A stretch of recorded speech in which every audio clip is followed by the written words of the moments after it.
The Cellcast is recorded in front of a live streaming audience.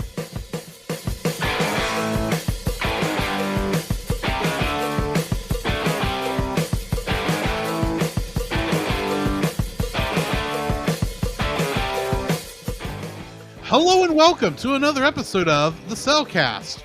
Joining me today is a man who's going after the black sheep. Welcome, Jacob. Hey! Ow. Well, never mind. Thanks. I was going to grab that. Darn dragon. Thanks for nothing, you useless reptile. Why, thank you. Let me introduce our co-host, a man who just wants to get away from all the troubles of the world and ruling a possible empire at some point, or a kingdom or whatever. Welcome, Drew. Sail away, sail away. Exactly. Sail away. I don't know the rest of the song. How are you doing, Jacob? Dude, I am doing very well. It's been an interesting couple of days, let's say Has that. it? Let's see. Me and my girlfriend, Ashley. Hi, Ashley. Hi, Ashley. Yeah, she'll be either watching or listening at some point. At some point.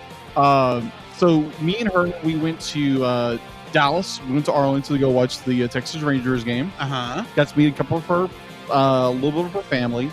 Great time. Drove back. Had a great time coming back. Sunday was extremely busy. I wound up. I'm not going to say reason why, because it's not.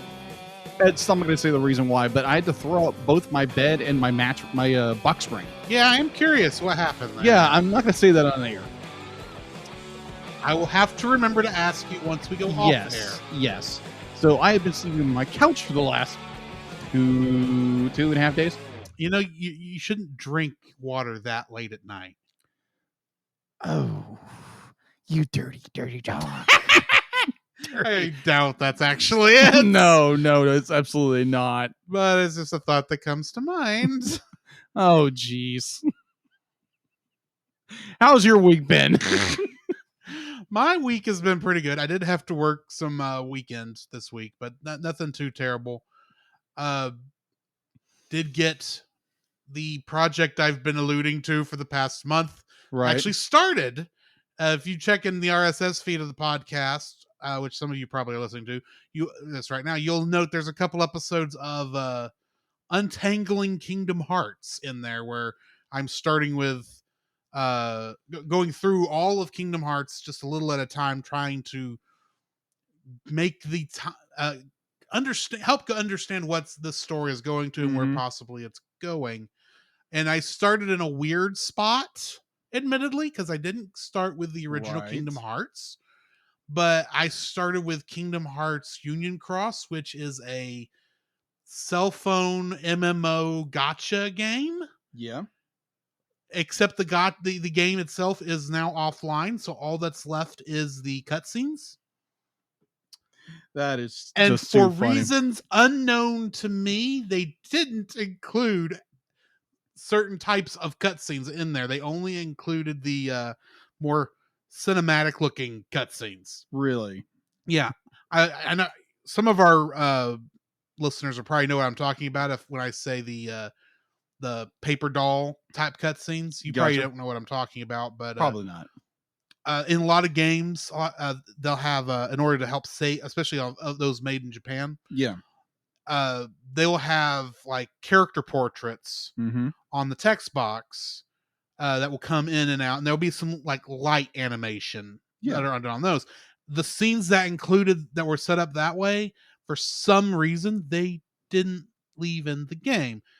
And sometimes those scenes are where the story is. Yeah. I've discovered. So now, along with watching the episodes on my phone, or the cutscenes on the program on my phone, I'm also watching kind of a transitionary into what we've been watching, because I had been watching this for Untangling Kingdom Hearts. I've been on Playframe's YouTube channel, watching his, because he has these playlists of Let's Plays called Story Mode, where it focuses on just the story of the game. He shows some gameplay to give you an idea what it's like, but for the most part, especially when you're getting to those points where you're having to the fighting gets a little Right. long in the tooth. Yeah. He goes and just does and focuses mostly on the story aspects of the game. And he's done that for all of the Kingdom Hearts games that have come out so far. Really? He's actually working on it now for Final Fantasy XIV. He's in the middle of Heavensward, this first expansion. Okay. But I have been watching a lot of his stuff recently. Okay. And to the point now where it's like, yeah, I'm actually having to I'm now including links in the show notes. It's like, yeah, this is the primary source for. What have you been watching? All right. So what have I been watching? Yeah, go ahead and tell us what you've been watching. All right. So I watched over, I think it was Friday. No. It was Saturday. When was this? Sunday. It was Sunday afternoon.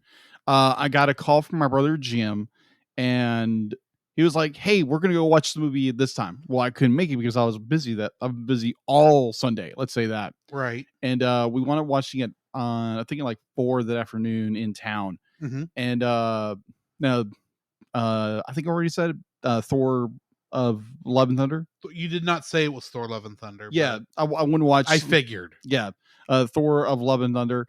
It's an okay. It's a popcorn movie. It's a popcorn movie. It's like a B movie. It's not a B movie. It's like a 3-star film. It's okay. It's got some continuity issues where it says one thing and then it does the other. It's more like more plot convenience than anything. Mm-hmm. You have just some really good acting. You got some like, okay, this is a little weird. I like Taika Waititi as a director, but I don't like his infusion of humor in everything. This I can see because from what I understand, I haven't watched the film yet. Yeah, it does kind of take away from some of the more not sensitive. That's not the word I'm looking for. Some of the more quieter moments of the film, where they're actually doing some important character development and dealing with some darker things, and then there's a joke that lightens the mood of just a touch too fast. Yeah, Korg. That's my understanding. Yeah. There was a point in the movie, not saying anything about the film because it's brand new. There was a point where our main characters come in contact with a very large mythological character, and this character disintegrates a certain character. And at the point, I had the popcorn in between my legs, and I'm patting the popcorn like I'm clapping because I was so excited. This character died, but sadly, he didn't. Now he's just a head. I take it there's a character in the film you just don't like, or Thor Ragnarok, and what else? What other? If it's the character I'm thinking of, in game the whole bit point in end game. Oh yeah, playing Fortnite. Yeah, on a PlayStation 4 in 2023. Yeah, proving the PlayStation 5 is still hard to get a hold of in 2023. Not that was intended, but that's what happened. That's exactly what. Yeah. So yeah, I watched that. I feel like it's if you're a Marvel nerd, you're gonna go watch this no matter what. Oh yeah, that kind of goes without saying because you got to keep up with what's going on. Yeah. But it's worth a watch. It's worth having your own opinion about a film. But to me, it's like it's a 3-star film. So would you say, if you just general rating amongst the rest of the Marvel films, like would it be like in the upper half, the lower half, in the middle, near the bottom? Oh, gosh. Where would you put that? You're trying to. I'm just trying to estimate where it fits on your scale. Oh, I'm not even asking which movie it's above or below. Just kind of a general. I'd probably see ranking. Somewhere in the middle. Okay, because there are a few Marvel films I haven't seen yet, which I'll have to talk to you about. Talk to you about later. Right there. What? They're all right there. Oh, they are right there. Never mind. And on Disney Plus. Of course. But yeah, it's worth a watch. Worth a watch. Go watch it. Yeah, Christian Bale does an amazing job, like anything he does. But other than that, I finished because I know we are reviewing Rapunzel. I almost did the same thing you did. Yeah, Rapunzel's Tangled Adventure, season 2. I finished that off and just like, so good. I almost watched the last 2 episodes. It's like, I think I will wait because tension is a nice thing sometimes. That is true. Yeah. Now watching, we're finally getting back to story. We'll get there when we get there. Yes, we will.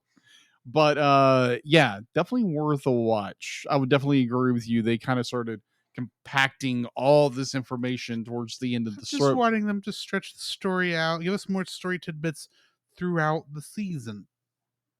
Now, granted, they did at least introduce something that is a major point and had that character continue to show up over the course of the season, but you would not have known that character was anything but just sketchy until this episode. True. But anyway. True.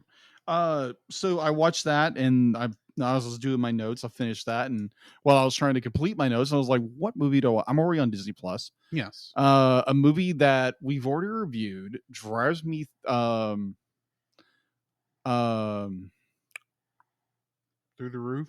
Yeah, it drives me through the roof historically, but it's a fun movie to watch.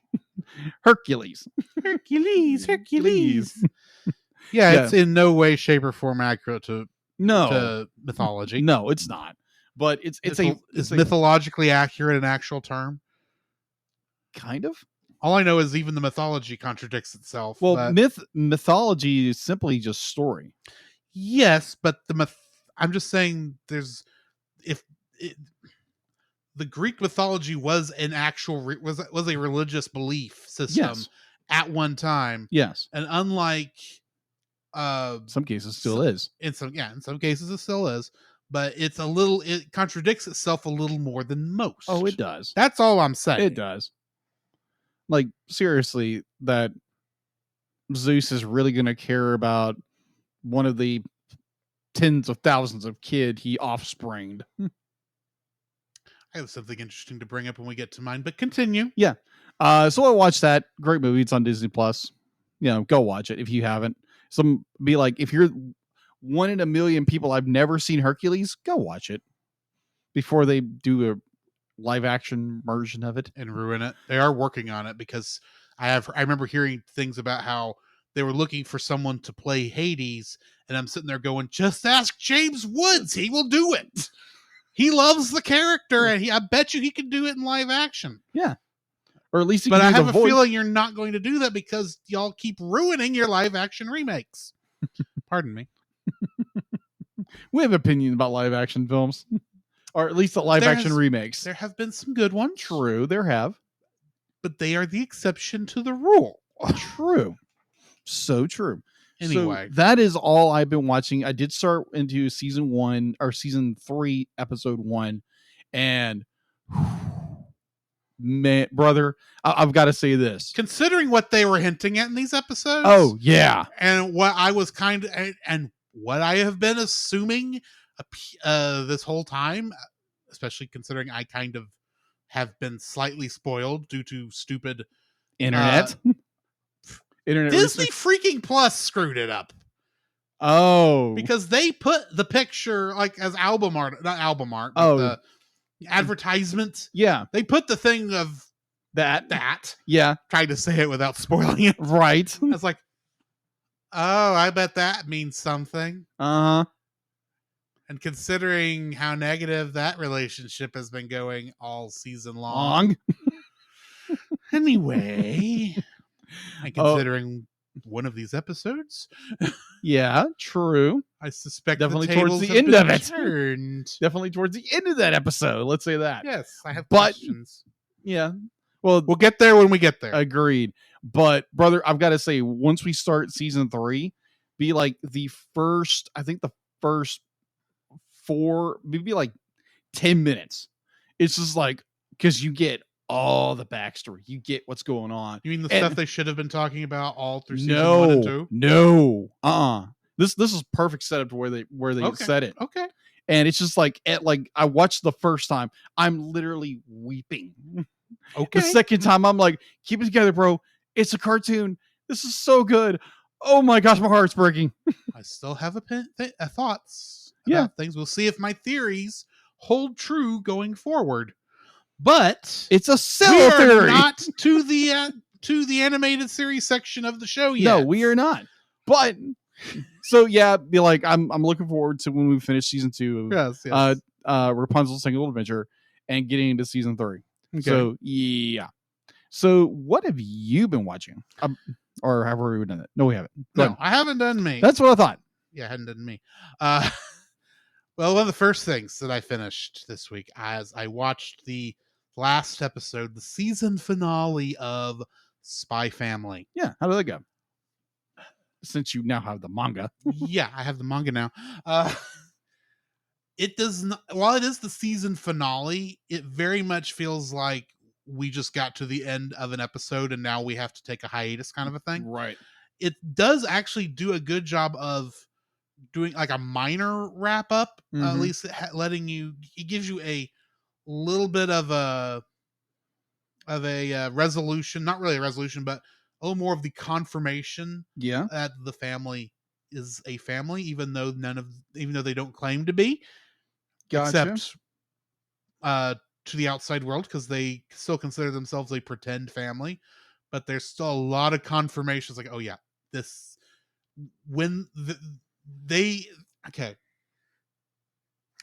there is a good chance in future seasons I might get angry because there's something I can see coming that the manga, to my knowledge, has not even touched on yet. Oh yeah. And that is the fact that so basic setup. Yeah. The father of this family, Lloyd Forger, is a spy for the country of Westalis. Yes. He has to have in order for him to get close to his target, he has to adopt a child and get them into a prestigious school, Eden College, because the only time this target has ever does anything publicly where he can be found is at social events for the school. So he adopts a little girl named Anya. Oh gosh, Anya. And she's a trip. She's also a psychic, but she's also a 4-year-old child. And they did a good job of writing the character and having her actually seem like a child. There are so many stories, both anime and Western, where they don't know how to write children. I'm sure you understand. And this is this is actually feels like an actual child, even though both the Japanese and American actresses are not children.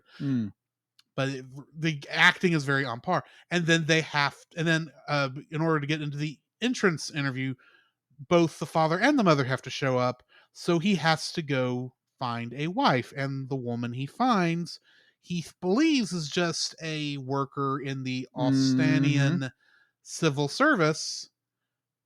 But in reality, she is an assassin. He and those two do not know that, their partner's secret identity or the fact that their child is a psychic. Yeah, but the child knows because that they're an assassin and a spy, because she is psychic, but she doesn't want to let them know that.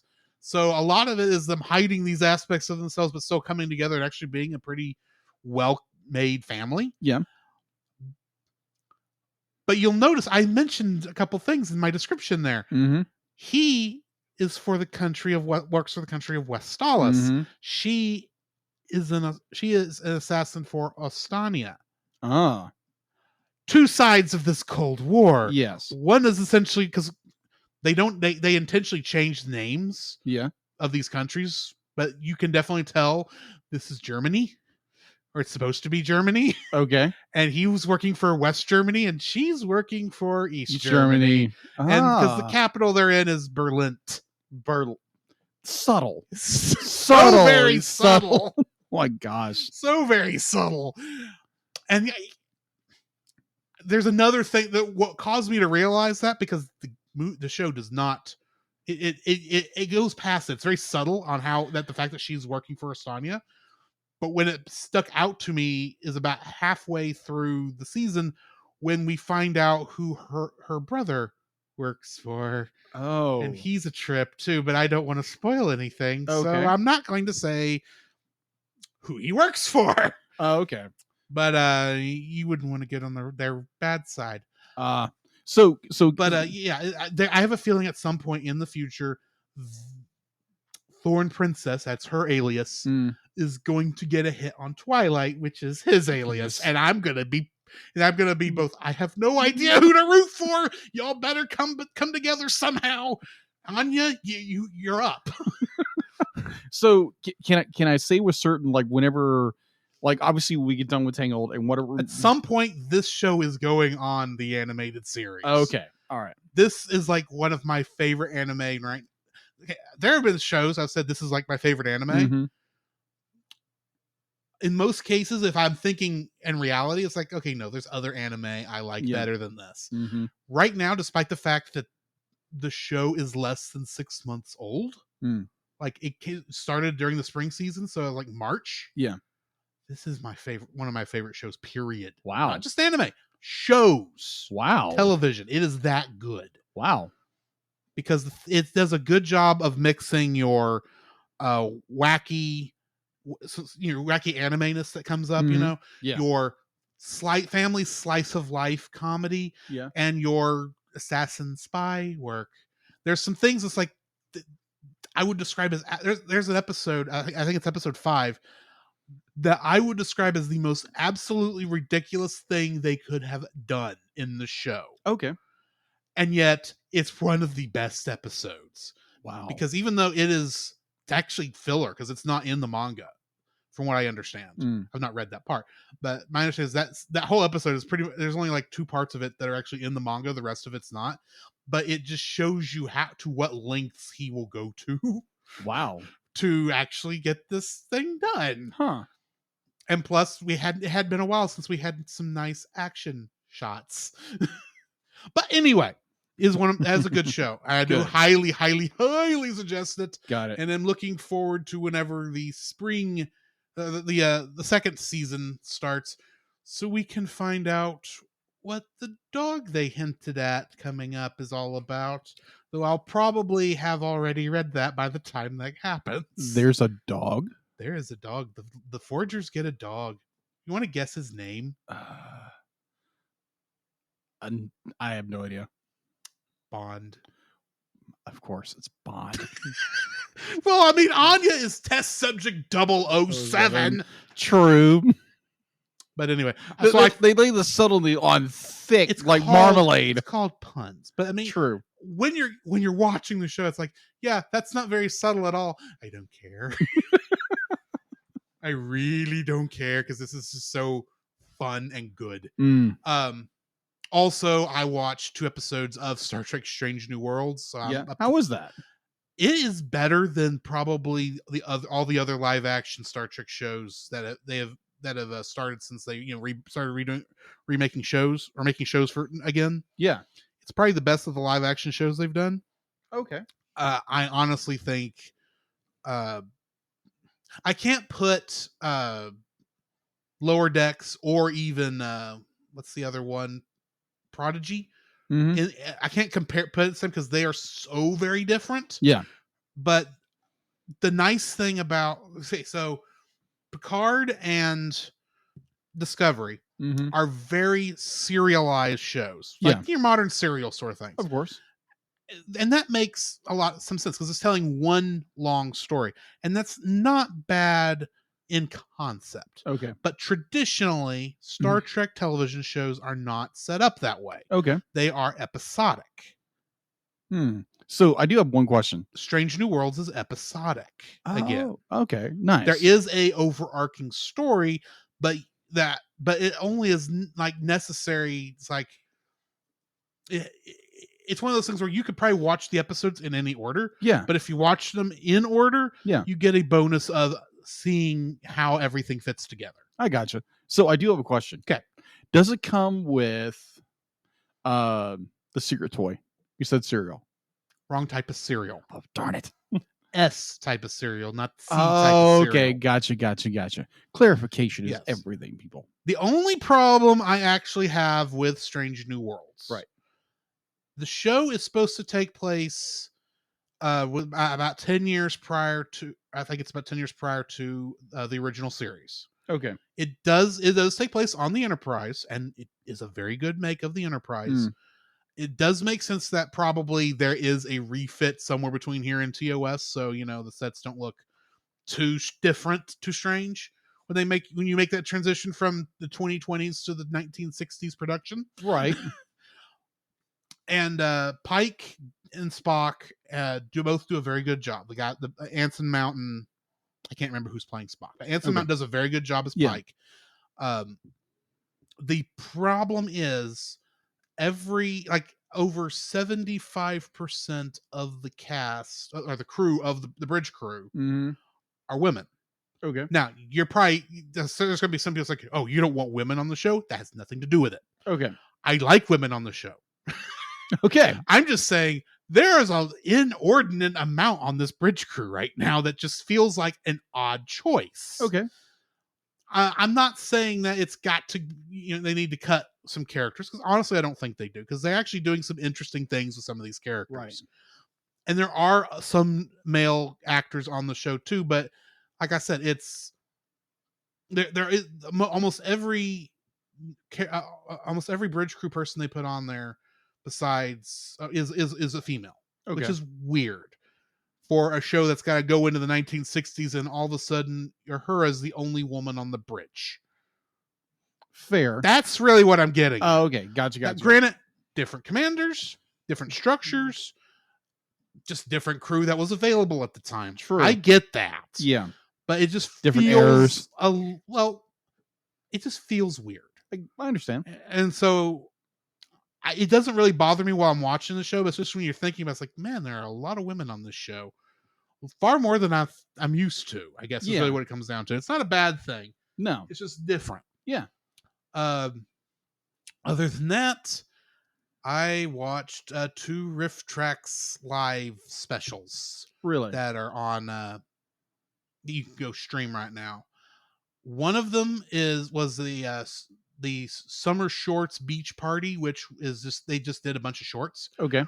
One of the people they had a guest riffer on that episode. Paul F. Tompkins. Name sounds really familiar. He's the voice of Shorty. Really? Yeah. Oh, okay. They had him in. He's a comedian too. Yeah. I mean, he's him mostly as the voice of Shorty. Right. And he actually he had he was a guest riffer on like 2 of the shorts, and they were pretty funny. Also,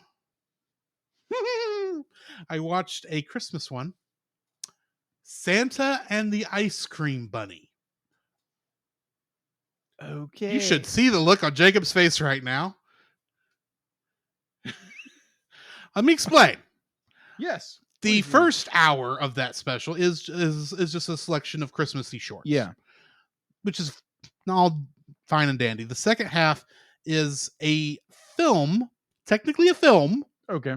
That was made by the owner of a series of South Florida theme parks. And he had one called Pirates World. That was a very generic theme park.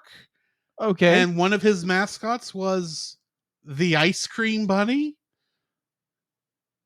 But the thing is, the Ice Cream Bunny is barely in the thing. He shows up at the very end for 15 minutes. Yeah. The rest of the film, Santa's sleigh is stuck on a beach. And the first half hour, and his reindeer have left him. Yeah. In his first half hour, Santa's going, oh, woe is me. How will I ever get out of here? Blah, blah, blah, blah. And so he summons kids from the ether somehow. There's Santa's apparently invested in dark magic in this universe. Apparently. And summons them to get these kids to help him get his sleigh out of the sand. Oh my gosh. Which makes no sense. And then each of these kids brings these different animals to help him get it out of the sand. Okay. Some of them make no sense. Okay. Like the chicken. Chicken's not going to pull that thing. Or the man in the gorilla suit. Because it wasn't an actual gorilla. It was a man in a gorilla suit. It was weird. That is weird. But the thing is, that's the first half hour. And the last half hour is the kids going off and getting the ice cream bunny in an incredibly slow scene of them getting there, because they had to actually do the advertisement for the park. In the middle of that part of the scene is the ice cream bunny is slowly making his way through there via the theme park. Oh, which makes no sense. Okay. The middle part of that, literally longer then the stuff with Santa and the ice cream bunny is shorter than the movie within a movie of this thing. Wow. Where they did this take on Jack and the Beanstalk, in which the guy who sold the magic beans to Jack was essentially a used car salesman. But in this case, a used cow salesman. And the giant had this gruff, angry voice when he's normally talking, because this thing apparently had to be a musical. Yeah, because of course it was. Of course.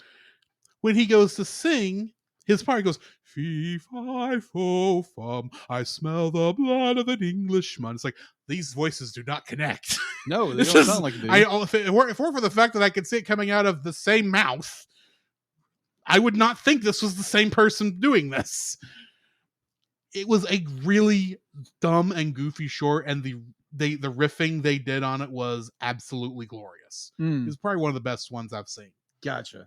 I still need to go back and watch, though, the riff of Twilight. Oh, that's going to be funny. Mm-hmm. They did one of the Star Wars Holiday Special, too. Oh, too funny. Mm-hmm. Too funny. And, of course, they've done things like, The Room and Birdemic, Shock and Terror. Things of that nature. Manos, The Hands of Fate. I'm saying movies you don't know. No, I've never heard of these. Plan 9 from Outer Space? I've heard of it. Okay. Don't hurt yourself. Okay. Only be willing to watch. If you're going to watch these movies, watch the riff tracks or Mystery Science Theater 3000 versions. Okay. Do not watch it without that edge of protection. Okay. I gotcha. But other than that, I have actually been playing a game. Okay. That you might actually be interested in looking up. Okay. What is this? It's called Immortals: Phoenix Rising. I've heard of this film. This is essentially it's a Breath of the Wild clone. Okay. Kind of a clone of Zelda Breath of the Wild. Mm-hmm. But it takes place in ancient Greece. Or not really in ancient Greece. It takes place in mythological Greece. Where the gods have all been... The Greek gods have all been kidnapped or captured by... not Thanatos. Typhon. Okay. They've been captured by Typhon. And us, the lowly peasant who has only been a shield carrier, is now tasked with freeing the gods and becoming the hero of legend. Oh, fun. You end up getting like different like items from different mythology, like Daedalus's wings. Okay. Heracles's bracers. Oh, and they even make... They're actually using the... They say Heracles. They say Heracles. Thank you.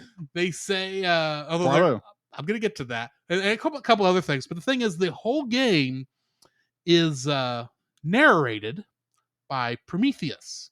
Really? Yes. Talking to Zeus. Well, Zeus is heckling Prometheus throughout the whole thing. It's this conversation that's always going on in the background. And one of the funny parts, since you enjoyed the fact that they're actually using Heracles' real name... Right. Zeus brings up and says, "Why are you saying his name like that?" "Because that's his name." "Well, it just sounds like a lot of extra work to me. I don't know why you just wouldn't call him her." "That's not his name." Something to that effect. It's a funny exchange. And there's some interesting little things there. It's an enjoyable game, and it is fun, and it's actually very pretty. I gotcha. So let me ask you. And I think it's on PS4, and I know you've got one of those. Okay. Because I sold it to you. You did. I'm deeply appreciative of it. So I do have a question for you, since you asked me where I would rank Thor of Love and Thunder in the Marvel Cinematic Universe pantheon of movies. Where would Apropos term. Okay. Since the gods are in that movie. Right. Anyways, where would you rank if you were to rank all of the you're a huge Star Trek fan. Huge. Yes. So what would be if it was a series or a movie, what would be your number one, and what would be your last movie or television series?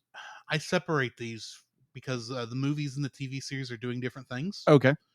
So I'm going to tell you right now, my favorite movie is Star Trek VI: The Undiscovered Country, followed immediately by Star Trek II: The Wrath of Khan. Okay. Like they're like this close. Okay. But at the end of the day, 6 beats out 2 by just a hair. Wow. Okay. Bottom of the barrel, this might be a little obvious, but Star Trek V: The Final Frontier. Of course. Followed immediately right above that by Star Trek Insurrection. Okay. What about TV shows? TNG is always going to hold a place in my heart. That's Star Trek: The Next Generation, because it's the show I grew up on. The original series does a very good job of what it does. Deep Space Nine and Voyager are there. Enterprise is better than I remember it being when I've gone back and watched some of it. Discovery, Lower Decks, Picard, Prodigy, Strange New Worlds. I think that's all of them. Discovery? I said Discovery. You did say Discovery. Yeah. I'm trying to think because I've not really placed. I think Next Generation does end up being at the top, followed by Deep Space Nine. Okay. Because I think TNG, if not just for the nostalgia, but just because, in my opinion, when I think of what is Star Trek, it's that series for me. Okay. And so there is some nostalgia built into that immediately, but Deep Space Nine has got much more of a deeper story than everything else because it's still got that episodic nature to it. But there is a long overarching stories. There are goofy points, of course, but there's also some very serious, very dark, well-written television that honestly goes unnoticed and underrated to some degree by the general public because people don't want to go back and watch the show. For one thing, it's Star Trek and they think they're gonna, be missing out on stuff because they've not seen the other 2 shows. The other thing is they've still not done an HD remaster of Deep Space Nine, and they need to. But the problem is almost Deep Space Nine and Voyager were all filmed on videotape. Yeah. So that's a little harder to do. Unlike Next Generation, that was done on film. So there is that. Worst show? Worst show probably actually is Discovery. Okay. I just don't like the show. Fair enough. That's all it comes down to. I just don't like the show. Fair enough. Picard's a little bit better, but admittedly, I haven't finished Picard season 2, and it's been out for 6 months. So there's that. All right.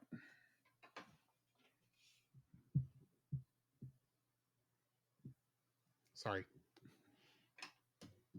Gotcha.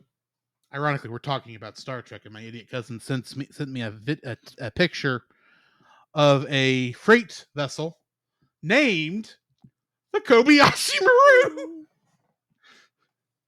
Thanks. He doesn't know we're recording. Okay. Well, anyway. Anywho. Yeah.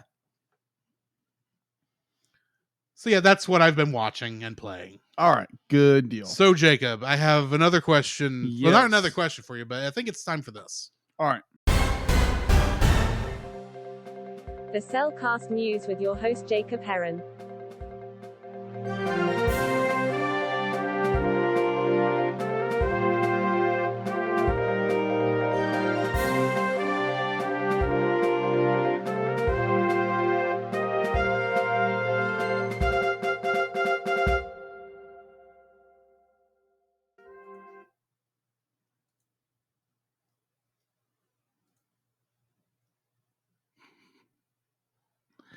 That's not even working.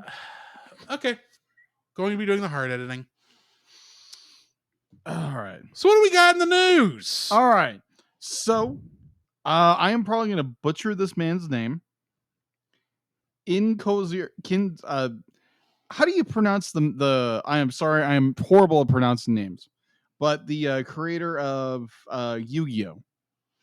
Oh, you're gonna ask that? Like, yes, I know his name even without trying to pronounce it. Because I know what you're talking about. I can't pronounce this. Kazuki Takahashi. Thank you. Not a name that was in my mind. I had to look it up. I gotcha. Yeah, the manga creator behind the global hit Yu-Gi-Oh! Franchise was found deceased off the coast of Nigo, Japan. The 6-year-old's artist body was discovered by Coast Guards on Wednesday following a report by a passing boat. Takeshi, what do you pronounce it? Takahashi was basically announced deceased a couple of days earlier. He was assumed he had passed away a couple of days earlier. Well, on July 11th, they determined that the cause of death was the result of drowning, with his body sustaining bite marks from a shark. So yeah, he went swimming apparently, or snorkeling. I think it was. Yeah, and you do take your life at risk when you do things like that. That is true. It's just game time. Yeah, that is true. Well, I know for certain, like our pastor won't even get in the ocean. Oh, that's just him. Yeah, exactly. He won't jump out of a perfectly good airplane, but he'll fly one. That's how he says, like, how he can fly, but he's afraid of heights. Yeah, it's exactly. Like, no, he's fine in an airplane because it's perfectly good. He knows how it works. It's like, you're still in the sky. Yeah, crap can still happen. That is true. But we're not here to talk about that. We're not here to talk about that. just have fun about a pastor. Hi, Dr. Mike. So in other news, the long-awaited Batman the Long Halloween Deluxe Edition is finally coming out. Oh boy. Yeah. Oh boy.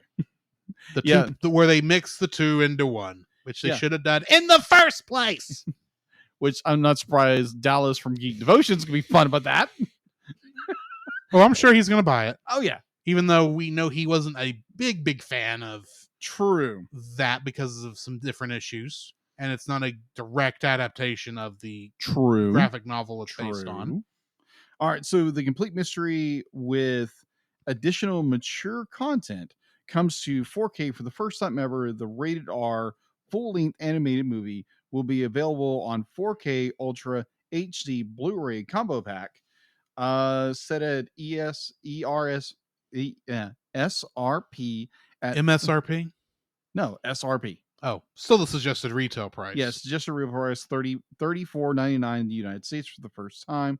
It'll be also on Blu-ray for $24.99 and also in Canada starting September 20th. All right, so this is a little bit of this was interesting. Apparently there's a new book out called The Disney Revolt, The Great Labor War of Animation's Golden Age. Okay. By the animation historian Jake S. Friedman, which basically chronicles the Union War fought by animator Art Baldwin and the animator strike of 1941. It's available now for purchase. I think you can find it anywhere. But if you're interested in Walt Disney animation history, it'd be sound like something good to talk about. So in the last bit of news, there's another Turtles film coming out. Of course there is. Yeah, this one's coming to Netflix. This was I've actually watched a few episodes. This wasn't half bad. This is interesting. This was very, very interesting. Netflix has debuted the furiously action-packed, fun, funny, and future-ish trailer for the this is their phrasing, turtly awesome 2D feature Rise of the Teenage Mutant Ninja Turtles, the movie. The half-shell heroes return on August 5th. I'm not making this up. That's their verbatim. I was under the impression that the word turtly was stricken from the English language after the failure that was The Master of Disguise. Apparently. You don't even know what I'm talking about. Yes, I'm fully aware that I've seen the film. Am I not turtly enough for the Turtle Club? That's a stupid joke, and I thought we killed that word after that point. Apparently not. I'm sorry. This actually technically is not turtly as in like a turtle. This is turtly as in totally. Just say totally! But with that said, being cute. The Rise of the Teenage Mutant Ninja Turtles, the movie, will be coming out on April 5th on Netflix. That's based on one of the Nickelodeon shows. Yeah, it's the most recent one. Okay. The one that only got 2 seasons, and it's getting a full-length movie on Netflix. Okay. And apparently there's going to be another one coming out, I think either later this year or it's going to be out early next year, written by Seth Rogen. Okay. Where apparently the turtles go to high school. That's going to be interesting. They're just slowly trying to turn turtles into Power Rangers, aren't they? Maybe turtles with attitude. They need what they need to do. I mean, there's already been a Turtle Power Ranger crossover. Yes, just do it already. It's like, just animate that, let it go. Anyway. Yeah. Either or. So that's all I have in the news. All right, then we need to jump into the spoiler-free section of our review of How to Train Your Dragon 2. Certified fresh and spoiler-free. This is my third viewing, I believe, of this film. Right. But this is the one that I always forget about, I think. Exactly. Not because it's bad. It's actually a fairly good movie. It is. It's just this... Honestly, to some degree, I think the animators forgot it too, because The Hidden World shares a lot in common storyline-wise with this. It does. Which is the fourth movie. Third. The Hidden World's 4, isn't it? I think there's only 3. I might be I mistaken. thought there were 4 movies. Let me double check. Continue. Because there was a How to Train Your Dragon 3, and then there was How to Train Your Dragon The Hidden World, I thought. But beside the point. But I did enjoy the movie. The animation on this has been greatly increased. And I highly appreciate that. They do a lot of good character moments throughout the film. Mm-hmm. Basically, if you've seen the first How to Train Your Dragon, and you're wondering if you should watch the second, that is a stupid question. Yes. Go watch it. It's not 1, 3. It's 1, 2, 3. And 4. And there's no 4th. There's got to be a 4th. There's not a 4th film. Because when I bought the Blu-ray, it came with 3 films, and the 4th one was just in theaters. What you're talking about, I believe. I'm not saying you're wrong. I'm saying I may be confused. Well, doing the research, apparently there's that release came with, I think, a like the opening, the first few episodes of one of the series. I think it was like Riders of Berk. Maybe so. Yeah, because I know that's the one that takes place between 1 and 2 because certain characters still alive. Yeah, in that show. Yeah. Like I said, I'm not saying you're wrong. It's just I could have sworn there was actually 4 movies. Right. Yeah, it's. I'm trying to look. I was honestly in the exact same boat as you. I was like, is there 4 movies? No, there's 3. I could have sworn there was 4, but I can't find a listing on the franchise. There's 3. There are currently 3. How to Train Your Dragon. I enjoyed the movie, and if you have any interest in the franchise, go watch it. It just goes without saying. Yeah. What are your thoughts?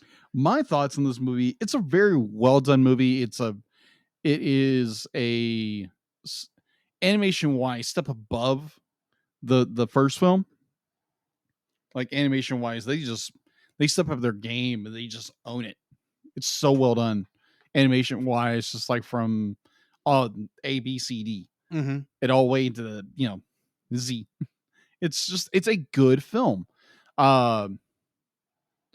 I love how they mature the characters and the whole bit. There's a lot of this really, really good storytelling in this movie. And highly recommend it. If you haven't watched it, watch 2, watch 3. There is no 4 currently. I can tell you why I thought that, because I was looking that up while you were talking. What? In my mind, I was thinking there was a How to Train Your Dragon 3D and a How to Train Your Dragon The Hidden World No Number. Oh, okay. Gotcha. 3D and The Hidden World are the same movie. It's just, they advertised one as 3D, except they were all put out in 3D because that's how we were doing things since Pandora came out. Mm-hmm. Pandora. That is not the name of that show. Avatar. Not The Last Airbender. Which that movie's coming out, I think, the end of this year. I think. That's one I think we do need to double talk about. Avatar is about covering, in case because Avatar is one of those that's like right on the line. Oh yeah, between hybrid and not and hybrid animated film and just a live action film. With animation I would agree with you, but then we have to go back and watch Avatar. You don't like Avatar? I only saw it. Like Dances with Smurfs? I have not seen that film since theaters. I'm now I got Smurfs in my head. I'm now expecting a giant cat to be attacking. Anyway, I gotta show you something when we get off too, because that reminded me of something else. Oh my! But anyway, yeah, I thoroughly enjoyed this film. It's definitely worth a watch. And yeah, it's relatively available. But yeah, watch 1, watch 2, and definitely watch 3. Yes. I'm actually kind of surprised it took us this long, 4 years, to get to the second movie. Right. And it wasn't you who put the second movie on the list. You. Even though you put the first one on the list. I did. It was me. Because you never would put it back on there. I still don't know why. I didn't think about it. I just because they're and again, literally the main in my defense. The main reason I put it on is like I went back and looked and said, oh, we have so many of these series we've not gone back and finished. Mm-hmm. I put some of these on the list. Yeah. Okay. In my defense, because you said it earlier, my thought was because 2 and 3 as they're movies, very alike. They're very alike. Yeah. And so like watching this film, be like, I know I've seen this film, but I'm blending 2 and 3 together. Mm-hmm. But yeah, go watch it. It's good. It's a good movie. All right. Well, then why don't you join us on the other side of the bumpers and we will get to spoiling this thing. The Cellcast would like to thank the following patrons: Josh Adams, Ashley Cronin Bitter. To get your name on the show, plus uncut episodes, early access to the Cellcast Plus reviews, and special art from Jacob, please donate to us on Patreon. This podcast is a proud member of Culture Box. Whether you enjoy geeky reviews, comedy, or original fiction, you can open up the Culture Box and find something excellent for your soul. Point your web browser to culturebox.media. Geek Devotions is a collaboration of devoted geeks that are devoted to letting people know that they are loved. They produce a weekly geek culture-infused devotional, their podcast Com Talk, another podcast where they talk about bad movies called Bottom Shelf, and another podcast where they read books, allegedly. And they are written articles, all designed to encourage and challenge people in the geek community, bridging the gap between their faith and their geekdoms. Find all their content at geekdevotions.com. This show is a part of Pop Americana. For more great shows like this one, please check the link in the episode description. Do you like Star Wars? I don't just mean the original trilogy. Along with that, I mean the prequels, the sequels, the anthologies, the animated shows, and of course, who doesn't like Baby Yoda? Well, if you've been in the fandom for any length of time, you know how toxic the fandom can get. And if you'd like to be able to discuss a galaxy far, far away in a much more positive light, might I suggest searching out The Outer Rim, a Facebook group dedicated to all of Star Wars, and check out their YouTube channel, which you can easily find at Pop Americana, which the podcast you're currently listening to is also a part of. To find that and more, check out the link in the description. The following is a spoiler-filled review for the movie How to Train Your Dragon 2. Listener discretion is advised. They should have put a subtitle on this. I'm just saying.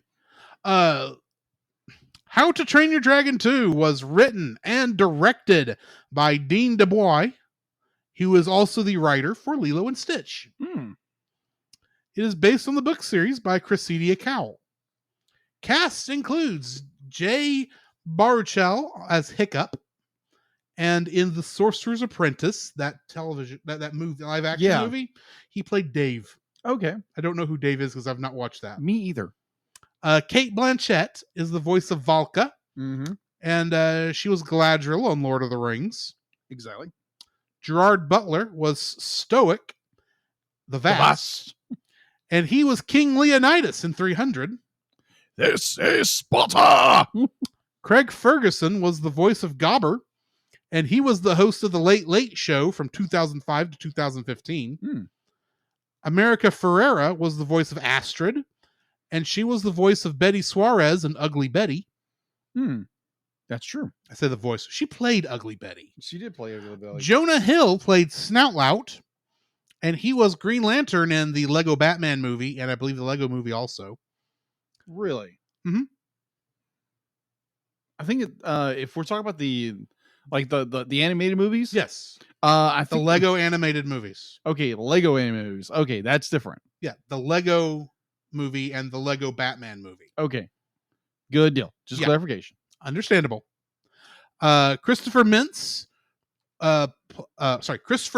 Place was the voice of Fishlegs, and he was King Gristle in Trolls. Another movie we reviewed. T.J. Miller was the voice of Tough Nut, and he is Fred in Big Hero 6. Oh. Gotcha. I knew you'd get that. Gotcha. Kristen Wiig was the voice of Rough Nut, and she is Lucy in the Despicable Me franchise. Wait a minute. What actress? Kristen Wiig. Oh, Kristen Wiig. Oh, okay. Gotcha. That from that other film that we were talking about earlier. Yes. Jaimin Honsu was the voice of Drago, and he was Korath in Guardians of the Galaxy. Yeah. I thought I recognized him from something. Kit Harington was the voice of Eret, son of Eret, and he was Dane Whitman in Eternals. Yeah, and also he was in Game of Thrones? Yeah, but I didn't watch Game of Thrones. I think he was Jon Snow. He played Jon Snow. There's a couple of jokes about that later on. I found out. Kyron Elliott was the voice of Horik the Haggard. And in the video games, Lord of the Rings, Aragon's Quest, and Lego Lord of the Rings, he was the voice of Pippin. Philip McGrade was the voice of Starkard, and he played a character named Professor Michael McGinty in Behind the Reality Curtain, which was about the only thing I could find for him. Andrew Abelson voiced Ugg. Lovely name. Yeah, Ugg. And he was Derek Tanner in Disney's Kicking It. Okay. I don't know what they were kicking, but apparently it was it. Gideon Emery was the voice of Teeny, and he played Anatoly Rankakov, Russian names, in Daredevil, the Netflix Daredevil. Oh, okay. I still need to watch all that. Simon Cassiandes was the voice of No Name. Yes, that was the character's name. No Name. Okay. I even saw it in the subtitles. He's one of Eret, son of Eret's goons on the boat. Oh, okay. He was Yusef in Quantum of Solace. And performing the voice of Toothless was Randy Thorne, who was also the voice of Sandy in The Croods. I believe that's the giant cat. Yeah, that is Sandy. One of the best cats ever. Yes. Kingdom Hearts connections. I think you can guess one of them. At least one of them. Yeah, because I honestly think you should be able to guess two of them, but I'm only assuming you got one of them since I've already mentioned it. Yeah, you mentioned that he was in... He played the crap. He played... I know what he played. He was in Big Hero 6. Yes. He was Fred in Big Hero 6. Fred! It was T.J. Miller. T.J. Miller, okay. Who was Tough Nut here, but Fred in Kingdom Hearts 3. Yeah. Reprising his role. Okay. Gideon Emery, who was Teeny here, was additional voices in Kingdom Hearts 3. But Chris Sanders was executive producer on this movie. And he's the voice of Stitch in Kingdom Hearts. He did not write the show. He did not do the writing or the directing on this one. He was just executive producer. Oh, okay. Because he did the first one. So he has at least some stake in the franchise. So yeah, I thought you'd appreciate that one. Nice. What do we got in info and stuff? All right, so info and stuff. On IMDb, it has a 7.8 out of 10. It's available to watch on Netflix if you have Netflix. Production was by DreamWorks Animation, distributed by 20th Century Fox, now 20th Century Studios. Release date was... It was actually the only one of the Dragon series to be released by 20th Century Fox. Really? because the first one was done by Paramount. True. Third one by Universal. Oh, okay.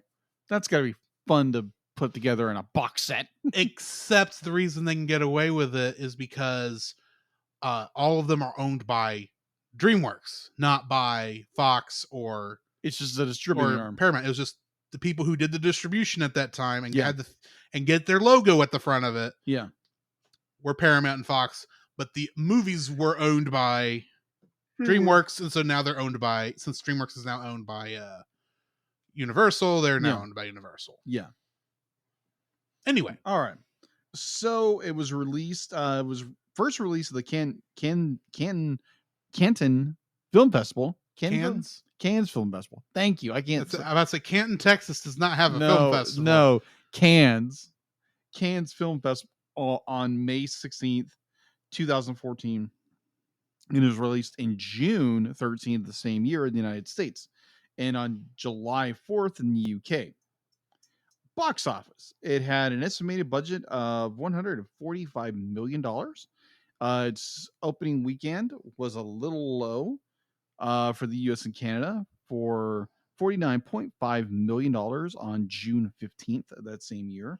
Its gross for the US was $177 million and a lot of change. Its worldwide gross was $621.5 million. So going into home release, there's quite a bit of stuff about home release. So How to Train Your Dragon 2 was released digitally on October 21st, 2014, and it was supplementally released on DVD, 3D Blu-ray. Remember, this was 2014. Yeah. And because everything was being distributed into 3D Blu-ray. Thankfully, this movie does not fall into the 3D trap. True. And also on regular Blu-ray on November 11th. The Blu-ray and digital release were accompanied with the new short Dawn of the Dragon Riders in 2014. And yes, that was available at Walmart's, available at your local Walmart's at the time as of February 2015. 7.5 million home entertainment units have been sold worldwide. On June 22nd, 2019, Universal Picture Home Entertainment released a 4K 4K Ultra HD Blu-ray version of How to Train Your Dragon 2 alongside its predecessor, How to Train Your Dragon, making them the first catalog DreamWorks films to be released on that format. So going into sequels, obviously, because we already had this discussion. There's only one sequel. Yeah, there's only one sequel. Movie, anyway. I don't know if there was a TV show in between. No, there's a ton of TV series. I know there's a lot of TV DreamWorks. series. In their Nickelodeon TV series, of all things. Yeah, which is weird. Yeah. So the third and final film of the trilogy, How to Train Your Dragon. So far. Yeah, The Hidden World, because you never know. It is DreamWorks. Yeah. They like to drive their series into the ground. Well, or is that Illumination? No, it's DreamWorks, because let's face it, Shrek 4 was supposed to be the final one, and we know there's another one coming. Mm-hmm. That's at least a reboot. At least a reboot? Yeah, it's a reboot. It's better than, at least it redeemed itself, because 3 was just garbage. We'll get there when we get there. But okay. This film was originally scheduled to be released on June 17th, 2016. But on September of the same year, DreamWorks moved the film to June 19th. June. So they moved it forward. They moved it back to June 9th, 2017. But then where I got all this stuff, the dates are so confusing.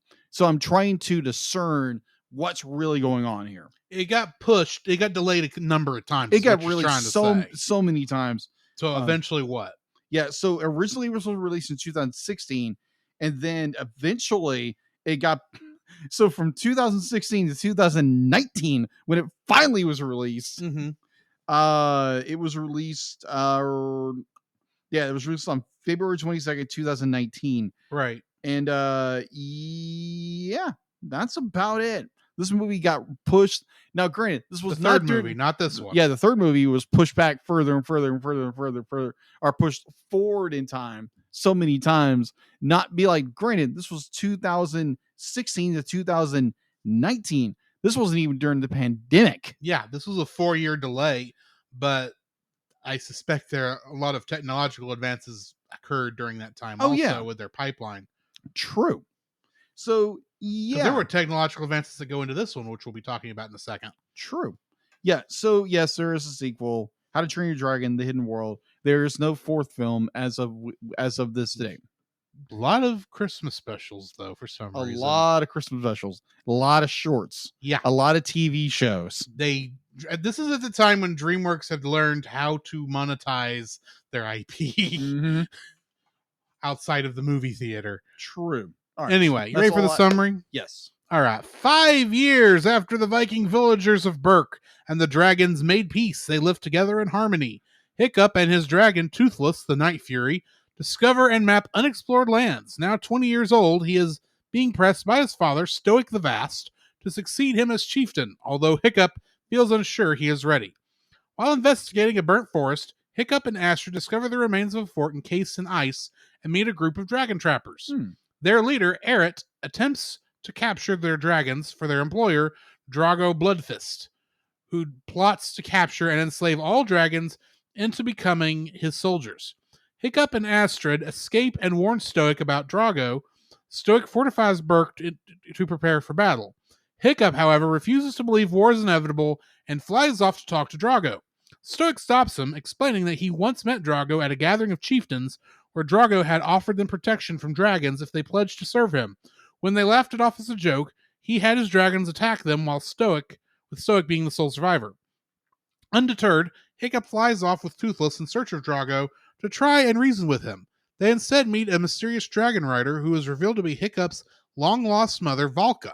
She explains that she, like her son, could not bring herself to kill dragons.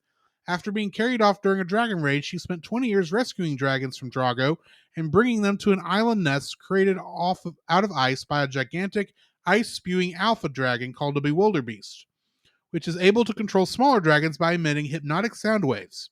Stoic and his lieutenant Gobber track Hiccup to the nest while Stoic discovers his wife is alive. Meanwhile, Astrid and the other riders force Eret to lead them to Drago, who captures them and their dragons, and learning of Berk's dragons, sends his armada to attack the dragon nest. He also attempts to have Eret executed, but Astrid's dragon Stormfly saves him. A grateful Eret later helps her and the others escape.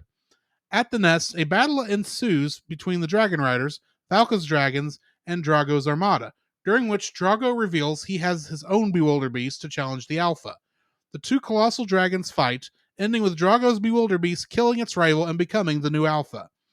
Drago's Bewilderbeast seizes control of the adult dragons. Hiccup tries to persuade Drago to end the violence, but Drago orders his Bewilderbeast to have Toothless kill him.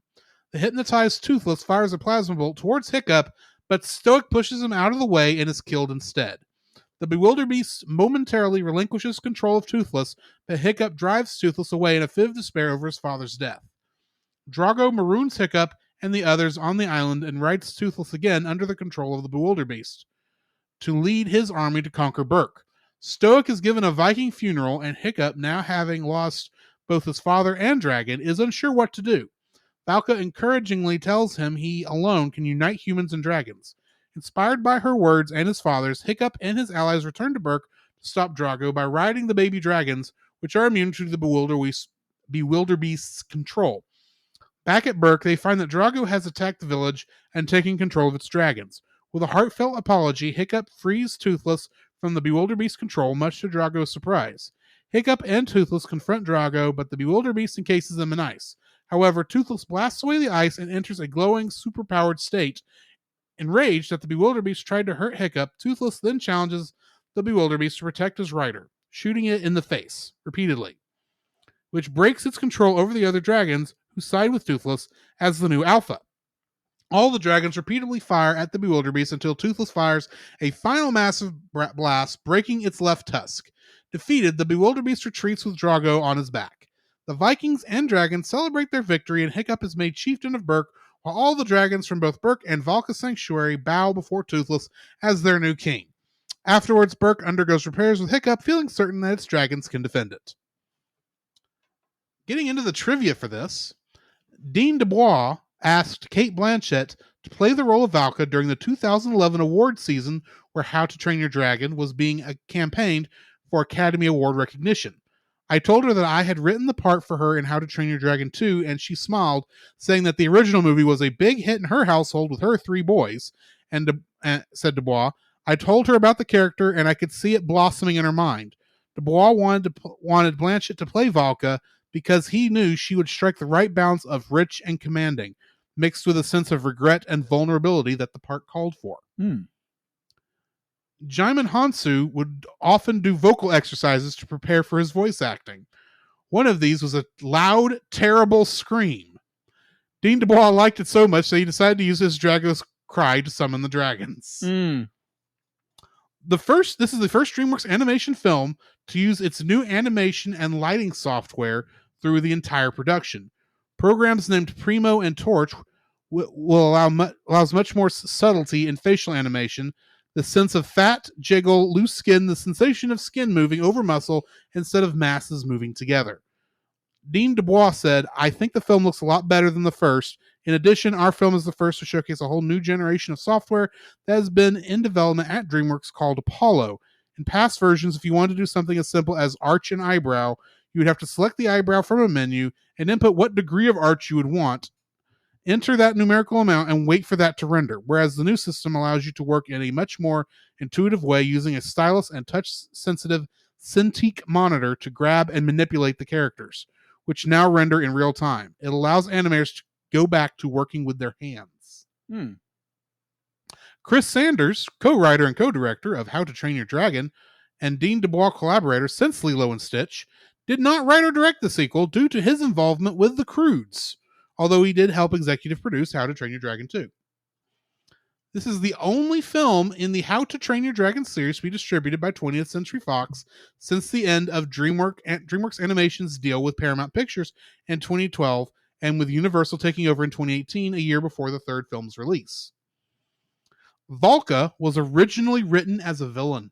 Really? But this idea was dropped in later drafts. Also, Drago was intended to appear in the third film, How to Train Your Dragon: The Hidden World, but was bumped up to the second one. That actually kind of explains some things. It does. Originally, Gobber was the one who was meant to be killed by the brainwashed Toothless. But when Guillermo del Toro read the draft, he suggested that Stoic should be killed instead, as it would have a better impact. A bigger impact, not a better one. It was a better one. But anyway. Yeah. So, Jacob, what is your first like? The animation in this movie. Oh, yes. You're talking animation, you're talking lighting, you're talking rigging, you're talking shadows. This film is like leagues above what the original How to Train Your Dragon did. Yes, agreed. Just leaps and bounds. The way they did texture, the way they did lighting rigs, the position of lighting, just amazing, absolutely stunning animation for a movie that came out in 2014. And it's a breathtaking film from a cinematic and animation style, animation in general, incredible film. And it's like every frame, I'm like, not every frame, but like every scene, it's like, wow, they did this with lighting, they did this with shadow, they did this with just like, now granted, there's some things here and there I'm going to get into dislikes, but overall, animation looks fantastic in this movie. That's my number one. Jumping on that same boat, because this is going to be my number one also. This is one of the first DreamWorks films that actually used the lighting style of ocular occlusion, which that is a hard phrase to say. Right. But basically, it allows them to actually, instead of baking the light into the animation, like, stuff like Toy Story and all that had to do, where you actually did the lighting by changing the color of the texture of the model. Yeah. What they actually do is they set a light source, they place that light source in the scene, Yeah. And then the software traces all the light rays from that light source to the objects, and then based on properties of those objects, it reflects the light back in the way that it would be reflected back in reality. Wow. That's why you see all those ice scenes, and they look absolutely stunning because the light is changing how it's being presented based on how much ice that little light ray is having to go through before we get to see it. Yeah. It's why that the dark a lot of the characters, like when they're in the darker scenes, it is so dark, but I mean you can still see little packets of light, but they're done so naturally. You never have this whole artificial bloom effect that you know is not real. Yeah. But you get all these nice shots, and it gives you such beautiful colors. I mean, you get right down to it, you can tell even though these are possibly just slightly upgraded models for Toothless and our main dragons, and you can kind of tell that they now have scales, and they're not just colored masses with scale textures. Yeah. And the light bounces off of them in a more natural way that just makes the dragons look gorgeous, even when they're doing such nasty things. That doesn't get out, right? Exactly. It's just the a lot of it for me is the lighting, but there is a lot of, because you don't have purely muscular stuff here, because it's not we do have more stylized character designs here than than elsewhere. But even that movement just seems natural based on the proportions that we're seeing. Yeah. The water, for good night, the water is beautiful in this. I say it's beautiful. It looks like what you assume the frozen North's water looks like. Yeah, it looks like water. But it looks like water. It doesn't look like a cloth texture. Which a lot of times, especially in the older movies, water looks like. Yeah. I mean, it's not, crystal clear, but none of the waters around Norway, is that where the Vikings are? Is that where the Vikings are Norway. From? None of the waters around there are going to look like that either. They're going to look cold, dank, and dreary. So, I mean, and the last one I'll point out is when Toothless powers up. Oh, yeah. And he gets that purple glow from inside. It's like, oh, I don't know what y'all had to do to make this work, but keep at it. Yes. This is beautiful. I don't know how you pulled that off, because that is not reflected light. Yeah. That they showed there. That is projected light coming out of this dragon that technically the material should not be allowing for, and yet they pulled it off. Yeah. So it's like, I would love to know. I'd like to see someone show me how they did that. And it could just be it's like, oh, there's just a purple light source coming from inside the dragon, and it's bright enough that it's shining through his muscles. I'm fine with that if that's all it is. But good night. The whole thing is this whole movie is absolutely gorgeous from top to bottom. Agreed. As much as the first one is so good, it is missing the polish and the beauty that the second two movies have. Yeah. And this one is just, that's part of the reason this movie is leaps and bounds better visually than the first one. I agree with you on that. I think the story might be better in the first one, but anyway. Right. So what's your second like? My second like kind of deals with the story. That you have growth with characters. It's not like you have in like most films be like, this movie takes 5 years after your original, and characters have grown, they have developed as people. You have Hiccup, who went from this scrawny little kid to a 20-year-old man who he's still trying to figure out what he wants to do in life, but you find a character who has grown and matured, and it's not this be like a movie says, oh, it's 5 years later, but the character has not grown at all. Where in this movie he has. Yeah, all the characters have grown. He actually looks like an adult. He doesn't look like the scrawny kid he was in the first one. Exactly. None of them look like the scrawny kids they were in the first one. Yeah, exactly. I say that knowing Snoutlout was never scrawny. True. But it's this the attention to detail when it comes to your characters and having them grow as characters, because you have in so many cases where in other films where be like, oh, it's set 2 years in the future, but it's the exact same character. There's no growth or visual growth to the character. Or they've reversed the character from a character standpoint to what they were before the first movie. Yeah, exactly. Ralph. Continue. Yeah, I agree with you on that. Completely agree. Yeah, go listen to listen to Ralph Breaks the Internet and find out why Vanellope went from my favorite Disney princess to my most hated Disney character. Yeah.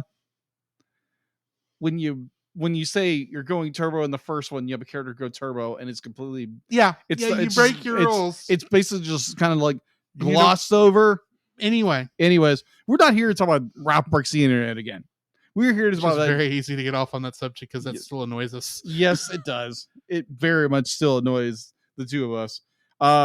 So yeah, be like, you have character growth, you have like development as a character model, and it's just like, whoa.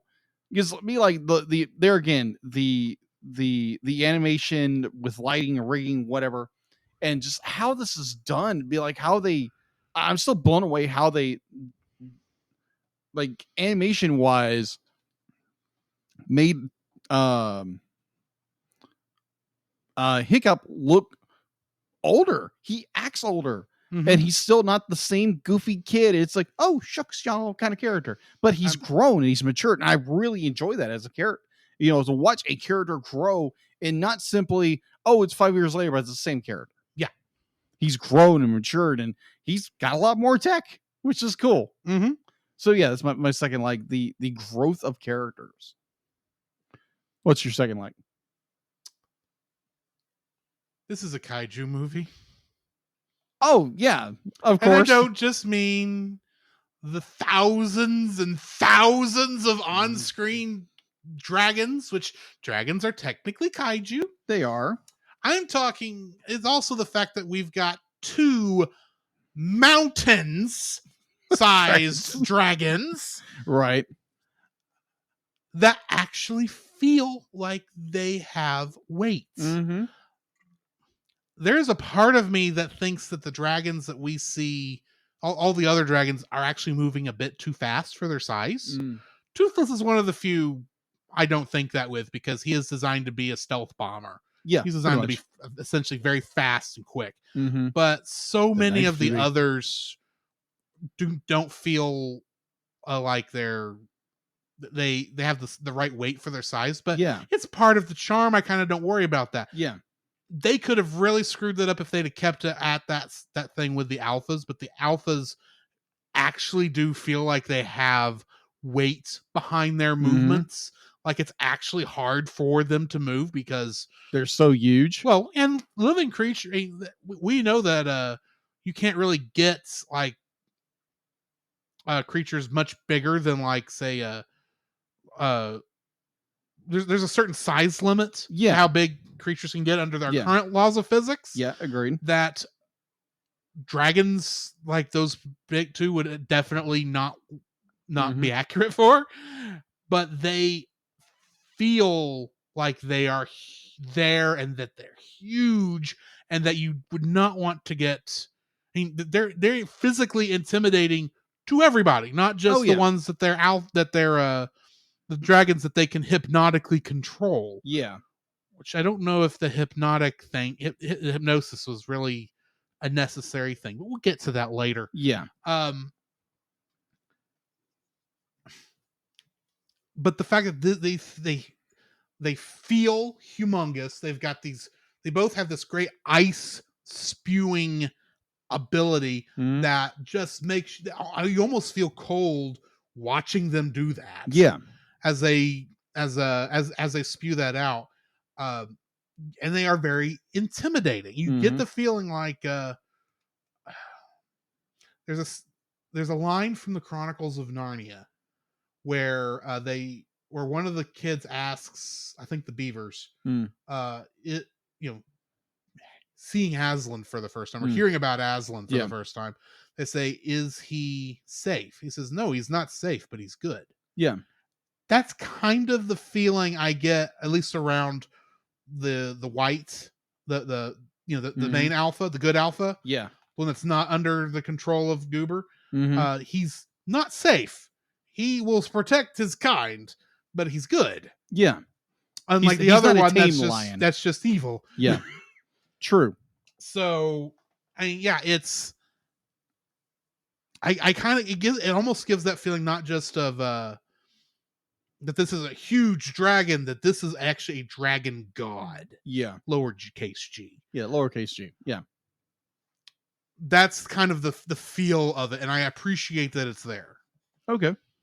What's your third like? My third like is the gravitas that they went and did a certain action, which I applaud because you don't see this a lot. You have a character who dies and they stay dead, or as in Stoic, be like he goes in and throws himself in front. This is my third like also, by the way. Yeah. So the idea that he gets hit by this massive blast from Toothless and he doesn't move. Be like, he just dies. He's just right there. He's just dead like that. You don't get this long, drawn out, dramatic death scene. It's just like, no, he's dead. Yeah. He's just gone. You don't even get to tell him goodbye at all. Yeah. He saved you and now he's gone. Yeah. And that's poignant. And it hits, because you don't say, I knew it was coming because I'd seen the movie before. Yeah. But while you're watching it, you don't know that's coming. No, you don't. You just think, okay, we got this big army. Sure, there's going to be fighting and attack and stuff. And yeah, technically people are going to die, but they're never going to show that on screen because this is a DreamWorks Kids movie. Yeah. And admittedly, you don't see the hit. No, you don't. They cut away. They cut away right at the last moment, probably because, it's a kids movie. Yeah.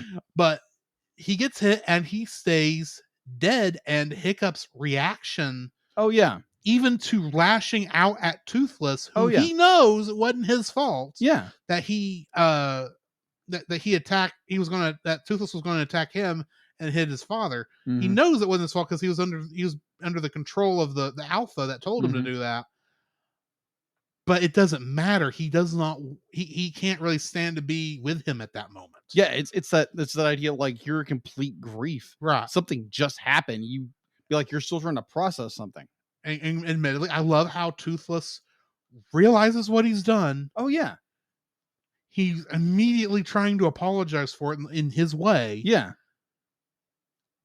And you can see that emotion in Toothless's face. Oh yeah. That's the one emotion thing, this movie is one of the things I don't think we got a chance to talk about any of our likes is the fact that not just Toothless, but every dragon has emotional range. Oh yeah. But you can definitely see it in this moment where Toothless realizes that he just killed Hiccup's dad. Yeah. And he's almost trying to help. It's like, maybe we can do something. And Toothless Hiccup lashes out at him. Yeah. And Toothless is noticeably hurt. Which just kind of proves that these are not just dumb animals. No, they are actually intelligent, thinking beings. Yeah.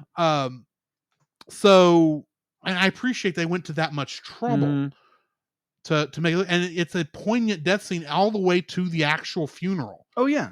Because this is a kids movie. Yeah. I've said that a couple times. I know, but there is a general thought in Hollywood that kids can't stand sad, slow-moving scenes. Yeah. Like the kind of the Stoic's funeral. Right.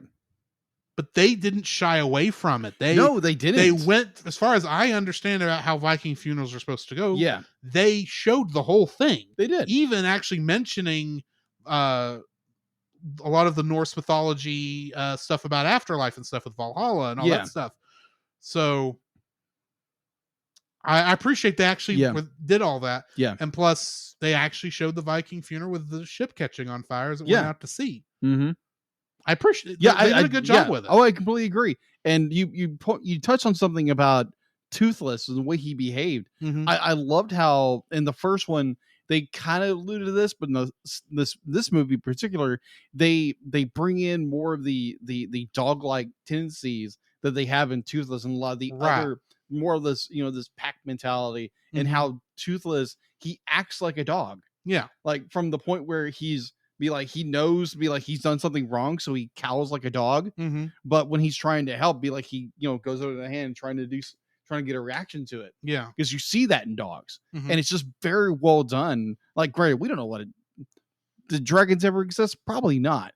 But to kind of give that characteristic of a dog, which is dogs are man's first friends, and this movie, dragons are man's best friend. When you give them that characteristics, when you have a creature in which we have no idea how they reacted, how they would act, because they're mythical, it makes a lot of sense to take a creature's actions and movements and psychology that we do know, like dogs, to show it off. I mean, you couldn't use cats for this. Oh no, that'd be weird. that just would not work. But dog makes perfect sense because they're very dog-like in how they are set up.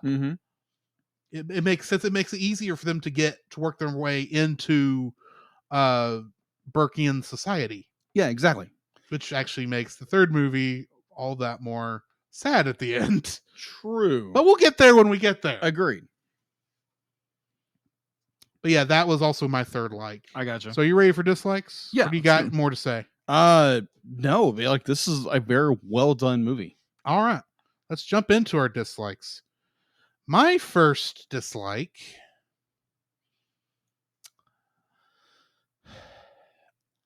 I mentioned it earlier, and now I can't remember what it is. Dun, dun, dun. Don't you hate it when that happens? Exactly. I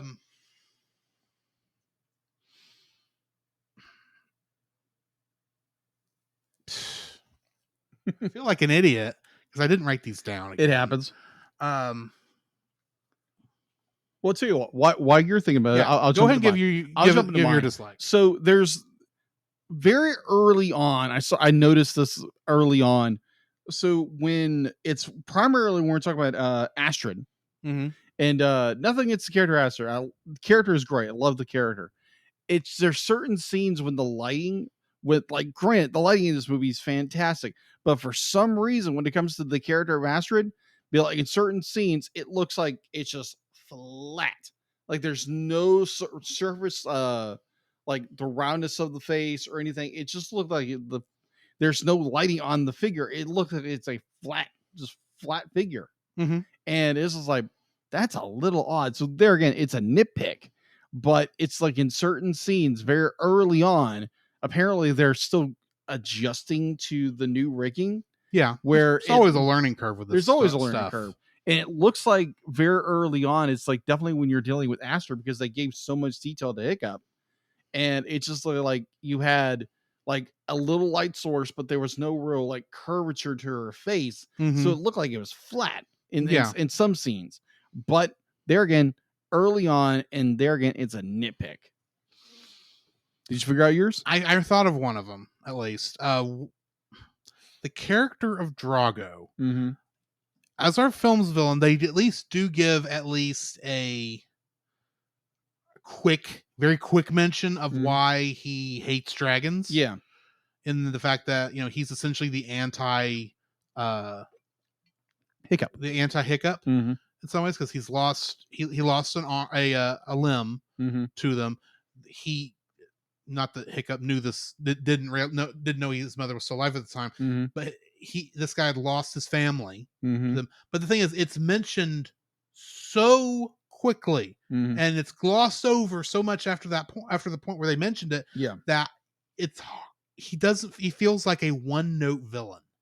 It's like he's the villain because we needed a villain. And plus, they never explain, even with the knowledge that he hates dragons. They never mention why, if he hates dragons so much, why is he conquering dragons? Yeah. Well, what is his end game for all these dragons, other than he's trying to conquer all the villages. Yeah. What's he gonna do with the dragons once he conquers all of them? Yeah. I think even Hiccup brings up this point. It's like be like, yeah, you're just a bully. That's all you be like. You just want to be like, you use dragons to conquer people. And the biggest issue I have with that is he's a weak villain. And in terms of his motivation, in terms of story, I'm not saying, I think we've brought this up a lot of times before, but I'm not saying that you can't just have a villain who's evil for evil's sake. Right.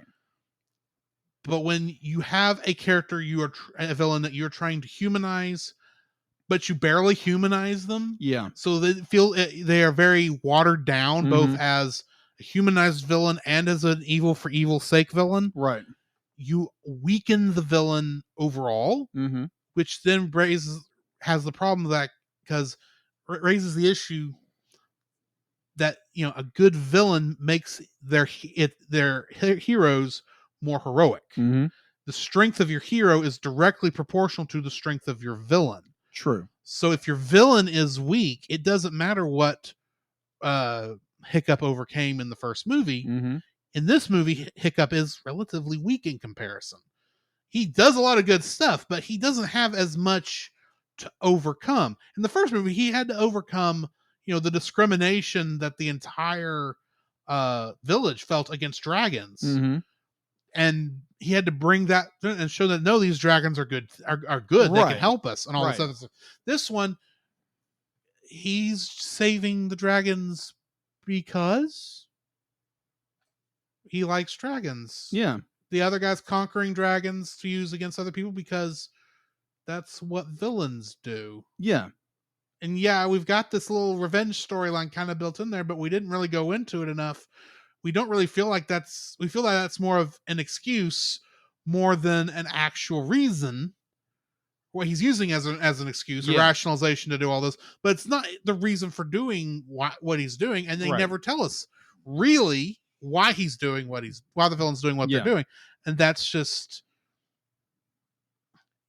if they didn't decide if he was an evil for evil's sake or if he was a humanized villain. They just said he's just a bad guy and we're not going to go any deeper than that.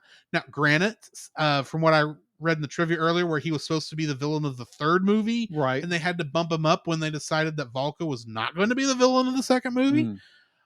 Even though you can tell at one point her design, she was intended to be villainous. Yeah, very easy. You can see that in there, but I have a feeling they didn't have a chance to actually work on his character enough when they had to move him forward in the story to actually give him a decent backstory. Yeah, actually work on his character. So yeah, the fact that Drago is just such a poor villain is my first dislike. What's your second? My second dislike actually has to deal with Drago. Okay. So we kind of like you said, I agree with you that Drago is kind of a weak character. He's a weak villain. His motivation is kind of, it's not weak sauce. It's not like we get a understanding of why he does it, but it's not such a profound, we get this, oh, he's a big bad guy.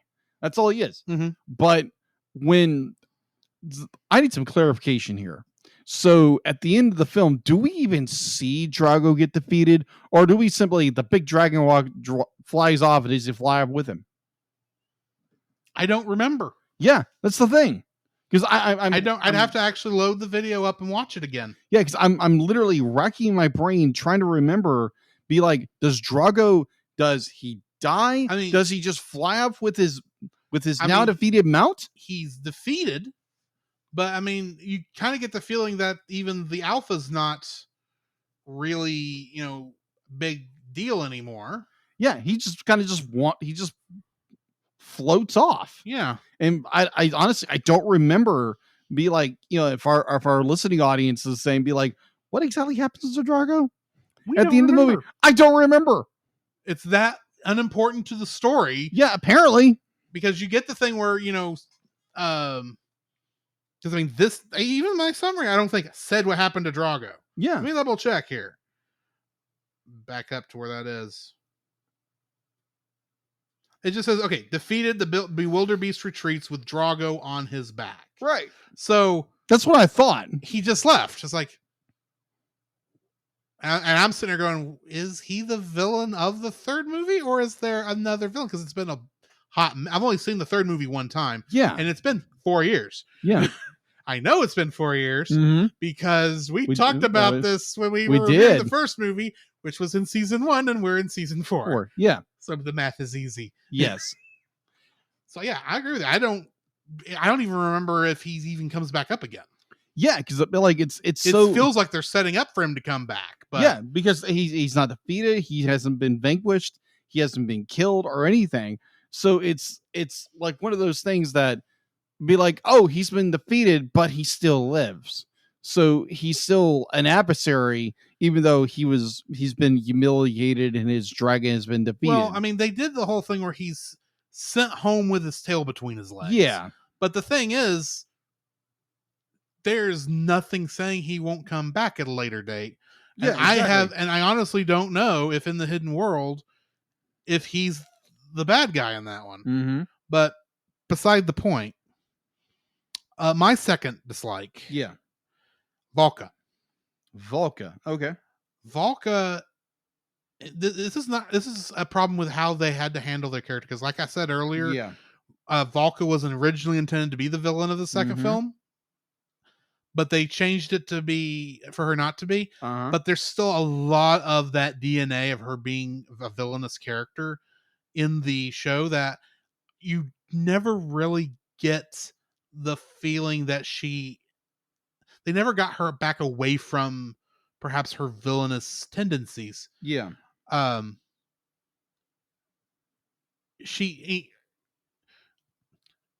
It never felt she's supposed to be Hiccup's mother. Granted, yes, she didn't get to spend a lot of time with him because she left when the when the Cloud Jumper, I think is the dragon's name. When Cloud Jumper took her to the dragon's nest during that whole raid.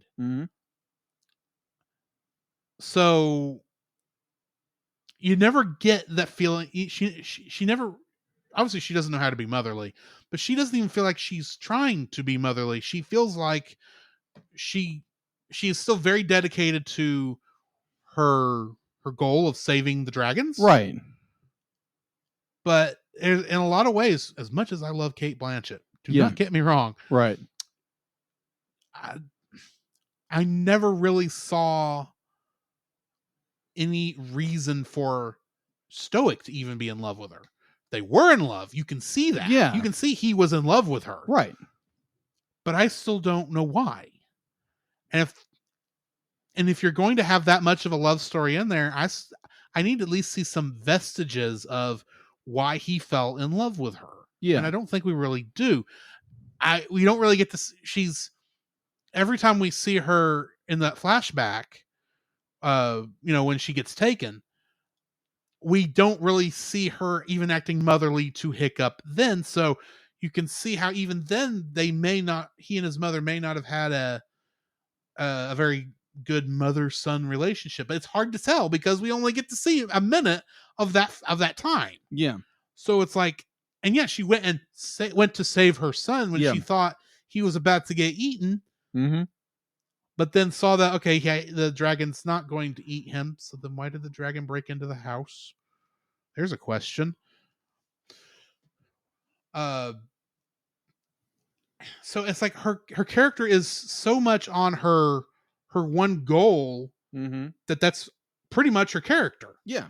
She's got all these other things, but she's so focused throughout the entire movie on this one goal that we never get to see her grow from that role to actually being Hiccup's mother. Even if she's a 20-year-old. Even though it's 20 years since, she was Hiccup's mother by relationship. Yeah. And you can tell you can kind of see that she wants that relationship that she lost because she feels she feels horrible for leaving him behind. You can see that. Yeah, agreed. But you never get a chance to even really see her even have any motherly tendencies. Any of that motherly instinct kick in. Yeah, it's that is going to be there. Yeah, it's just I could probably just choke it up to like maybe she's. Granted, there's not a lot of time for them to show that. That is true. But you could do like the subtle things. I mean, the closest thing we get is when Toothless, kills Stoic, and a Hiccup lashes at Toothless. She says, it wasn't his fault, and it wasn't his fault, and you know that. She's trying to comfort her son. Yeah. And she actually is doing a good job of it there. Right. But that's like the only amount of tenderness we really see between her and Hiccup, because after that you don't have time, because you've got a war to fight against Drago. Yeah, Drago. And before that, you had to focus the relationship that she had on screen with Stoic, because there wasn't much time to actually show that relationship. Yeah. And even then, you only really see that he was in love with her. You don't really see much of her being in love with him, because for the most part, especially during the flashback, she's fighting with him because she's saying, "No, don't kill the dragons." He's like, "What are you looking at, woman? They're killing all our peoples." And I don't know why I just went Scottish there. But and then you can see she's in an awkward situation when he shows back up, because she knows she's wronged him. Yeah. And I guess there is some love in that. It's like, I wronged someone I love. I hope they can forgive me. Yeah. But her character is there's so much of that character that's still stuck on that dragon nest that I almost feels like we never really get to see her actually loving very much on her original family. That agreed. The movie is supposed to be getting us to want to see. Agreed. It feels like we never got to that point. Agreed. And I think that's more nitpick than everything else, because like I said, there really wasn't time to show a lot of that. But it's like, show me something. Show me a glance, a thing where she has to move his hair out from his eyes or something, some motherly touch. She really feels just like a long lost relative who doesn't know what to do. Yeah. And granted, she is that. But it's like, there should be at least some instinct. You don't even really see Hiccup really fall in love with her, because he's more in love with the dragons that are around, like she is. And they're sharing an interest, and they're kind of showing that relationship, but it's not really. So I really don't feel like they did. Volka was a very awkward character throughout most of this film, but they never really, not even, I think even in the epilogue, did they really do anything to really cement that she was, outside of just saying it, that she was Hiccup's mother. Agreed. Outside of the fact that Stoic's helmet was about the size of her asset, much like it was said in the first movie. So nice touch of detail there. Yes. It was a joke in the first movie. Yeah. I'm glad they at least went with it. Agreed.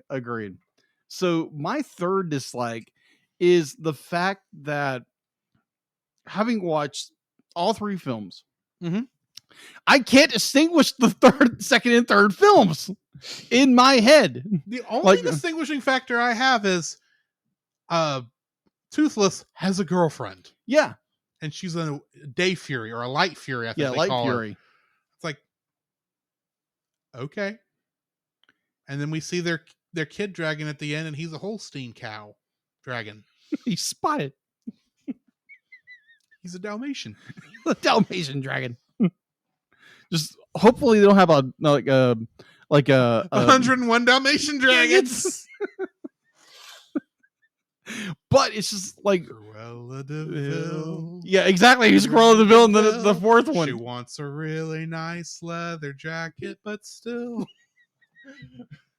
Oh my gosh. But it's like, there's a movie we got to put on that list someday too. Watching this film, I'm constantly trying to discern and separate both films from each other. And like, I think it's like probably in the second act, it's like, oh, okay, this movie's starting to, separate itself. But there's so much of this film that almost like it's resonating what the third film does, almost like for like beat by beat by beat in some ways. I'm not saying it's the same film, but there's so much of the elements of the third film that it blurs the line of like which film am I supposed to be watching? Because I distinctly remember you got the hidden world, and you've got the dragon nest, which are virtually the same thing. Because that was the confusing part. And there's an alpha in the hidden world. Yeah, there is.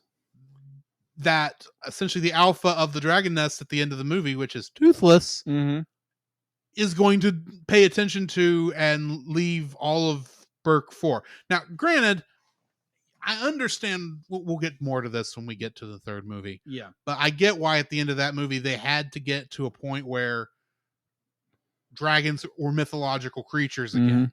Yeah. I understand why they had to do that, or why they felt they needed to do that, but it just feels like I hate to see that relationship end. But anyway. Yeah. So this at least feels like it should have been the end of a duology. Yeah. But there's a third film. I think it's why in my mind there were 4 films, because it's like there has to be something that's between these two. Agreed. To give it a good excuse as to why there's another film that feels like the second one. Yeah. Now, granted, this is not the fault of the second film. I think it's just the writing, or even the third film, for that matter. Yeah, I think it's just like I think it's just an unfortunate happenstance. Yeah, exactly. Similar films. Yeah, and it could be so many different same elements. Yeah, and it could be like we were saying earlier, because the Drago was supposed to be the third film's villain. True. It could be that the outline they had, when they brought Drago down, they had to bring down what he was doing, and so it's just similar, and that's what they were stuck with. Yeah. And there wasn't enough, even though they had 4 years to reanimate everything, apparently. They didn't have enough time, apparently, to come up with a different story to handle why the dragons had to leave. Yeah. From an in-universe point of view. That makes sense. Storyline totally makes sense. Yes. It's a theory. I have no idea how true it is. Yeah, we'll figure it out when we do the third film. Get there when we get there. Exactly. One day. 4 years from now, when we finally do the third movie. Following the pattern. Yeah, exactly. So yeah, that is my third dislike. My third dislike.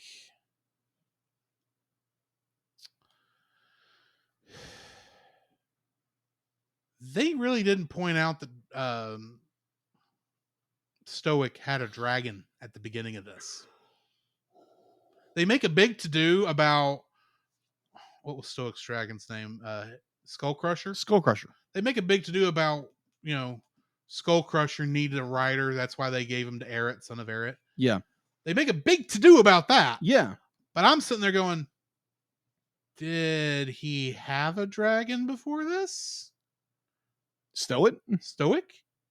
He didn't have one at the end of the first movie.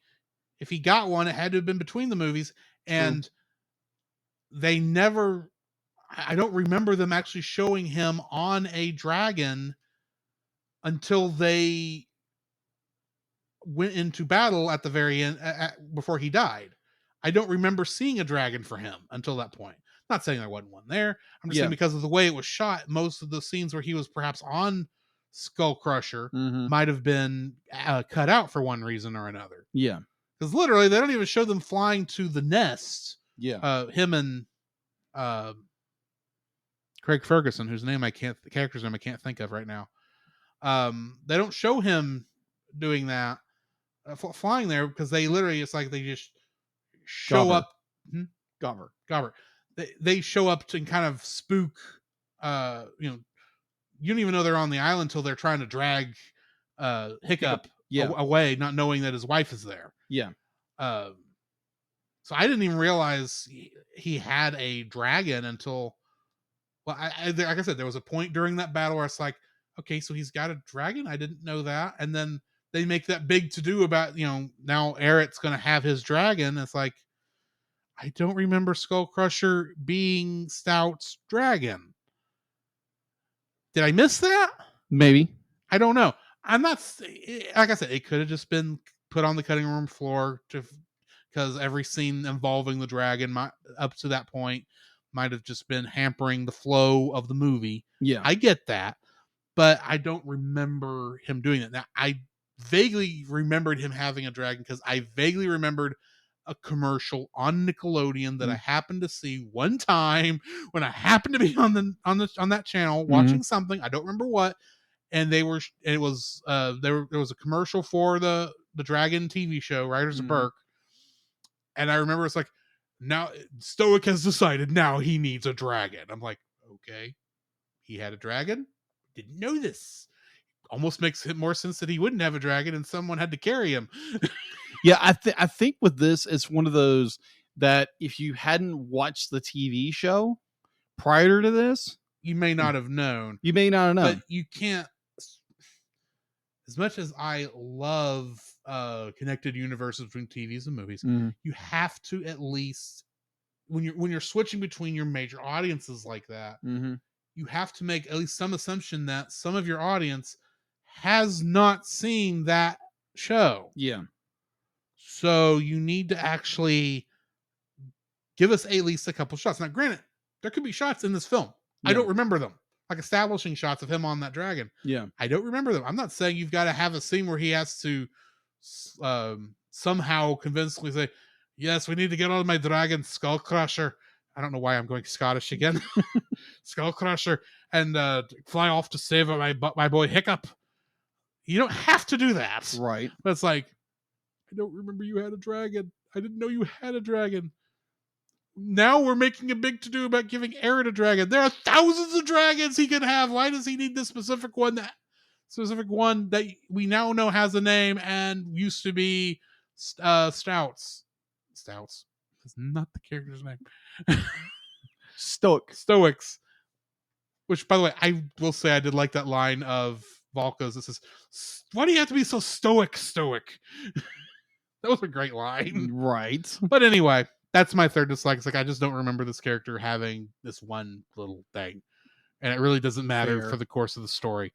But anyway, that brings us to the end, I think, of the episode. Yes. Or of the review. So we need to rate this thing. I'm giving it an 8.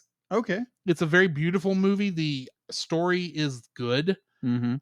It might be a little thin, but it's still a good story. And it shows a lot. It has a lot of great action and a lot of good heartfelt moments. Yeah. So yeah, I'm giving it an 8. I'm in the same boat. It's an 8 for me. It's a very well, animation wise, beautiful. There's a lot of more. It's like the dislikes we brought up. It's just, you're nitpicking things, but overall the story is very well done. And honestly, I can't wait for us to review 3 or The Hidden World. Because I remember watching this in theaters when we were in the early stages of doing the podcast. I think we had recorded Frozen when that came out, but we hadn't released Frozen yet. Yeah, we had not released Frozen yet. But overall, fantastic film. Worth a watch. Go watch it on Netflix if you have Netflix, which I think most people have Netflix. I think not everyone does. Not everybody does. Netflix is the service that's actually losing subscribers. Yeah. But anyway. Yeah. So, yeah. So. Animated series. TAS.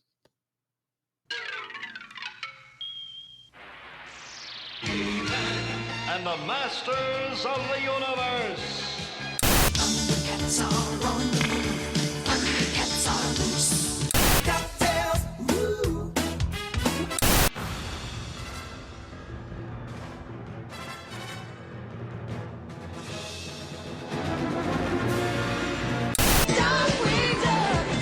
Let's get dangerous.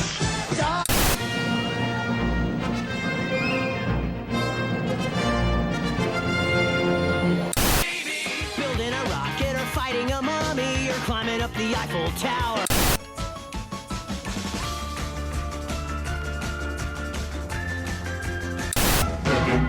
They're Pinky and the brain. Narf!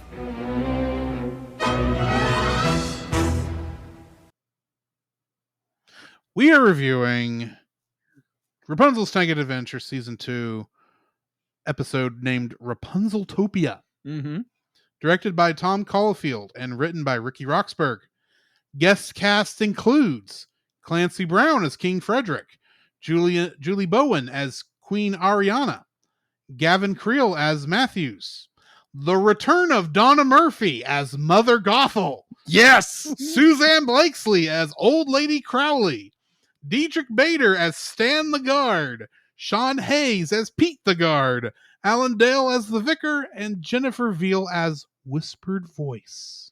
Whispered Voice. In this episode, Rapunzel wakes up and finds herself in Corona with short brown hair and a seemingly perfect life, as if all the events of the Black Rocks and Varian never happened. Mm-hmm. Trivia for this episode. Suzanne Blakesley replaces Pat Carroll as Old Lady Crowley during this episode and forward for past this point for unknown reasons. Presumably her old age. In some deleted storyboards, Varian was to appear during the episode, but unfortunately he does not appear. That would make sense. Mm-hmm. This episode repeats the shot from the movie Tangled, where Rapunzel knocked out Eugene over the head with the frying pan. However, it is Mother Gothel who finds herself on the receiving end of Rapunzel's frying pan in this case. The title of this episode is a play on the word utopia, as well as being one of the few episodes to be named after Rapunzel. Let's talk about this. Oh my gosh. We get to see Voidberg. That's not her name. Friedberg again. Friedberg. Who's holding whose hand? You know I don't remember the guy's name. Yeah, but it's Big Nose, isn't it? Big Nose. Yeah, Big Nose. Yeah, Big Nose. Because it's this idea of like this perfect life, and I'm like, when she wakes up, I'm like, what? I'd be like, you obviously know it's a dream because you have Eugene and Cassandra are being buddies with each other. No. Let's start this from the beginning. You know something's up because they're back in Corona. Mm-hmm. And, I could just imagine if I was watching this on Disney Channel. Yeah. And not, as a kid and not really knowing what a season or an episode is, but I'm invested in the show. And all of a sudden this episode comes on and she's waking up in her home. I'm thinking, okay, this is a rerun. Yeah. Because it kind of has that feel at the very beginning. Even though it has, the new episode intro on it. You're kids, you don't notice those things. Right. It's like, okay. But then it slowly starts thinking, okay, this is all fake. Yeah. Because it actually starts with just Cassandra when she comes in the room, because she is way too happy about being on princess duty. Oh, yeah. Because that's something she didn't like from the beginning, because that's just not who she is. Yeah. She was never really a lady in waiting type of character. Oh, yeah. She's always meant to be really the bodyguard for the most part and the good friend in that way. So she's like, Rapunzel asks, what is she wearing? She says, oh, I know. Isn't it cute? I'm going, that's not Cassandra! This character would never say this. 3 seconds later, oh, hey, Blondie. Oh, hey, Cassandra. How are you? They're oh, like, you. It's like, this is wrong. These two things that not work together. I already know there's a lot bad going to happen in this, and I don't even know the context of why this is happening. Weren't we in a house of shells earlier? Yeah, we were, and we still are. We still are. It's like, because I'm like, okay, I know I still have to be in that house. That's the only way this makes sense. How are they going to bring this in? And the fact that you actually do get a scene of them trying to find Rapunzel in the house right before Cassandra goes off to a special room that we don't know what happens in. Right. Zip. Yes, keep that zipped. Then we follow Lance and Eugene into the obviously evil room because there's a skull. There's a Minotaur skull head with glowing green eyes. This is Disney. Green is evil.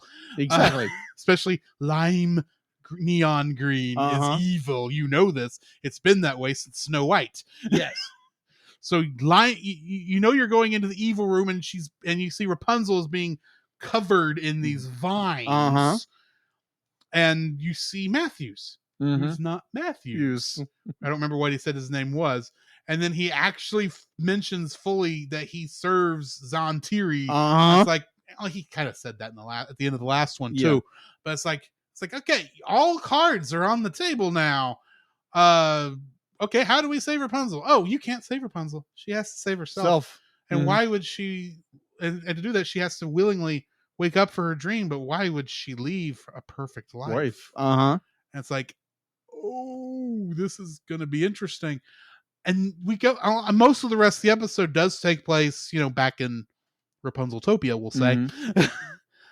And it's a throwback to Before Ever After. Yeah. The whole episode takes place during that time, except people are way too buddy-buddy. Yeah, they are way too buddy-buddy. And the one part is like when our villains like reveals his villainy.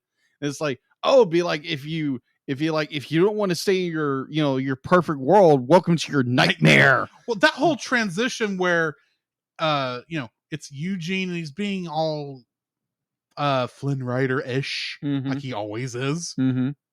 And all of a sudden it's like he realizes, okay, yeah, this is not going to last much longer. I need to buckle down. And he does that transition. It's like, and they play both voice actors. Both voice actors are saying those lines at the same time. Oh yeah, to give you that transition. It's like, oh, that's good. That's it's good really sound good. editing. It is, and you get this whole thing. But what's interesting is how well Mandy Moore, I couldn't think of the actress of her name, how well Mandy Moore plays both herself in both instances. The technically fictional self that's most like her version of her character at this point. Yeah. And then the version of her that was going back and playing the version of her from Before Ever After, which are, she's had character growth since then. Yeah. But she's very believable as both versions of this character. Agreed. And I kept thinking, okay, yeah, this is taking place in her mind. What is the worst possible thing that could happen that they could pull from? And they do it! Oh, yeah! We go back to the tower! And who's there but Mother Gothel? And it's like, yay. I shouldn't like this. This should scare me to death. But it's like, not scare me to death because I'm an adult. Right. It's like, this should be a horrible thing to have. It's like, hit her in the face. Punch her in the face. You are back to, you are not who you were when you were in this tower. Punch her in the face with the frying pan. Yes. I did the exact same thing. Especially when she starts monologuing. Yeah, the villain. She starts monologuing. Says, "Surely you should know by now, Rapunzel, that Mother knows." Sing. It's like, I've always wanted to do that. It's like, no, you didn't. But I guess on some level you did. She is the woman who raised you, technically. True. So, which we'll get there when we get there. But the scene that I like the most, it was more when it shifts into the nightmare and she Cassandra's there and she pulls her glove off. And it's like, you did this to me, Rapunzel. And like the hand is like, all like withered. And right. Because they've really never gone into what you almost forgot that happened. Yeah. It's like, oh, wow. And then Pascalzilla. Oh gosh, I did not see Pascalzilla coming, but it made sense at the time. It did. And he doesn't look like Pascal. He looks like an actual chameleon. He does. He's got the weird eyes and everything. So I'm going, yeah, that's how you make Pascal a monster. Exactly. I was like, oh, this is great. You'll never escape Pascalzilla, except you have to for story reasons. That is true. And it's all in your mind, so you can warp anywhere else you need to go. Yeah, I did like the idea when she comes to the realization, when she's back in the tower, that this is my dreams. This is my mind. You can't control my mind. Right. And you get the scene where she teleports her and I know they called him Williams. That's not his name. No. Matthews. Teleports them to the Black Rocks. And she does that thing with her arms and the Black Rocks raised to meet her. It's like, I am the god in this world and you shall perish. It's not what she says, but it's that kind of feeling. It's got that gravitas of that. And she reaches out, grabs the Black Rock. Her hair goes Super Saiyan. She freaking goes Super Saiyan. And blasts him out of her head and wakes up. And it's like, yes! There you go, girl. Then get out of this stupid house. And they all go running out. And the minute I realize, okay, there's Lance, there's Eugene, there's Rapunzel. Oh my gosh. Where's Shorty? Wait, where's Cassandra? I actually, that happens. Like, I actually said, where's Shorty? He hasn't been in this episode. Oh, there he is. He's there the he horses. is. But no, literally, it's like, where's Shorty? Where's Cassandra? We haven't seen her since she went into the evil room. The obviously evil room. Right. We haven't seen that. What's going on? Mm-hmm. And then just enough of the sand builds up to build the door, and Cassandra comes out, and you can tell something's not right, but you don't know what. Oh yeah, the build up to that where they're confronting the door, and Eugene is like, "We don't know what kind of horrible spooky things come at this door. It just got worse." And Cassandra comes out and says, "It's as bad as I thought it was going to be." Like, but Eugene, you're digging yourself a hole. He is, and that point where she comes out of the door, and obviously something's happened, and we don't know what has happened. We will find that out. Get there when we get there. But that probably scene where in the final 2 episodes of the season, I'm guessing, or the first 2 episodes of the next season, possibly one of the two, or one of the 4. But anyway, but that scene where it's like Rapunzel comes running up to the Cassandra, and that glare. Yeah. I was like, "Oh crap! What happened?" Something happened. We don't know what. Something really happened. Yeah. So then it's like we get this episode. It's like, okay, we got to go. Yeah. It's like, and it just ends. And it's like, closure? Do you exist? Oh, maybe they'll get to the next one. Oh, what's the next one called? Lost and Found. Oh, look, a monkey. The stupid monkey's back. Okay, let's go into Lost and Found, because that's kind of how I was going at the time. Yeah. So let's go into Lost and Found. Yeah. Directed by Shane Zalvin and written by Jeremy Shipp. The guest cast includes Carol Kane as Madam Con Artist. You'll notice every time I've said this character's name, I've intentionally emphasized a syllable. Yes. She is a con artist. Madam Con Artist is a con artist. Anyway. D. Bradley Baker as Vigor and a llama. Oh, really? It's D. Bradley Baker this time? Yes. Okay. However, Timothy Dalton as Demantius. Do you know the name Timothy Dalton? The name sounds real. Is that he was a James Bond actor? He was a James Bond actor. He's the one after Roger Moore, but before GoldenEye. What is that guy's name? He was in. He's in a lot of things, and I can't think of his name. Yeah, he's the one that most visually fits the description of James Bond, and I can't think of the guy's name. Pierce Brosnan. It's the one between those two. Yeah, he also played like a evil Time Lord in Doctor Who. Yeah, at the end of David Tennant's run. Really? Yeah. Oh, okay. Good episode. You need to watch that show if you don't. Yeah. It's especially those last episodes are good. Anyway, also Gavin Creel, Donna Murphy, and Eden Regal are as additional voices. Interesting. Really? The choices of those actors. Yeah. Isn't that very, very interesting? It is. I'm not going to go into why that's interesting. Yeah, no. Don't. No. No. But let's face it, I know who all these 3 people are. The cat's already out of the bag. No, even when you don't consider that cat being out of the bag. Right. It's like, I know when I saw that one scene, and I'll get to the rest of it in a minute. It's like, yeah, that's Mother Gothel. That's Matthews. That's the painter girl. Yeah, exactly. Whose name I can't remember. Exactly. Anyway, in this episode, Rapunzel and Eugene must traverse a deadly maze, and their guide through the labyrinth is none other than Vigor the Visionary, that stupid monkey. Exactly. In this episode, the 4th and final piece of the ancient scroll is retrieved, and it is restored at the end of this episode. Mm-hmm. There was my first edit in the trivia, by the way, because that trivia point went a little bit longer. Yeah, it did. It is revealed during this episode that Sugracha the Eternal, also known as Mrs. Sugarbee from Painter's Block, and Matthews, aka Tromus, and possibly Mother Gothel, once were the pupils of Lord Demantius until they betrayed him to free and serve their new master, Zantiri.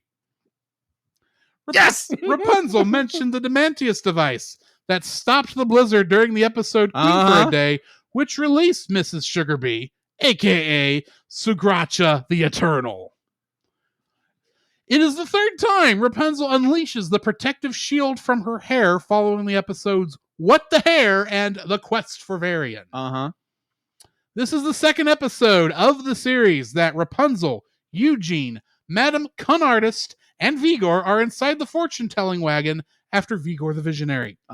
Also, this is Pascal's only episode of the series to be inside the fortune-telling wagon, and it is his only time to meet Madame Cunartist and Vigor.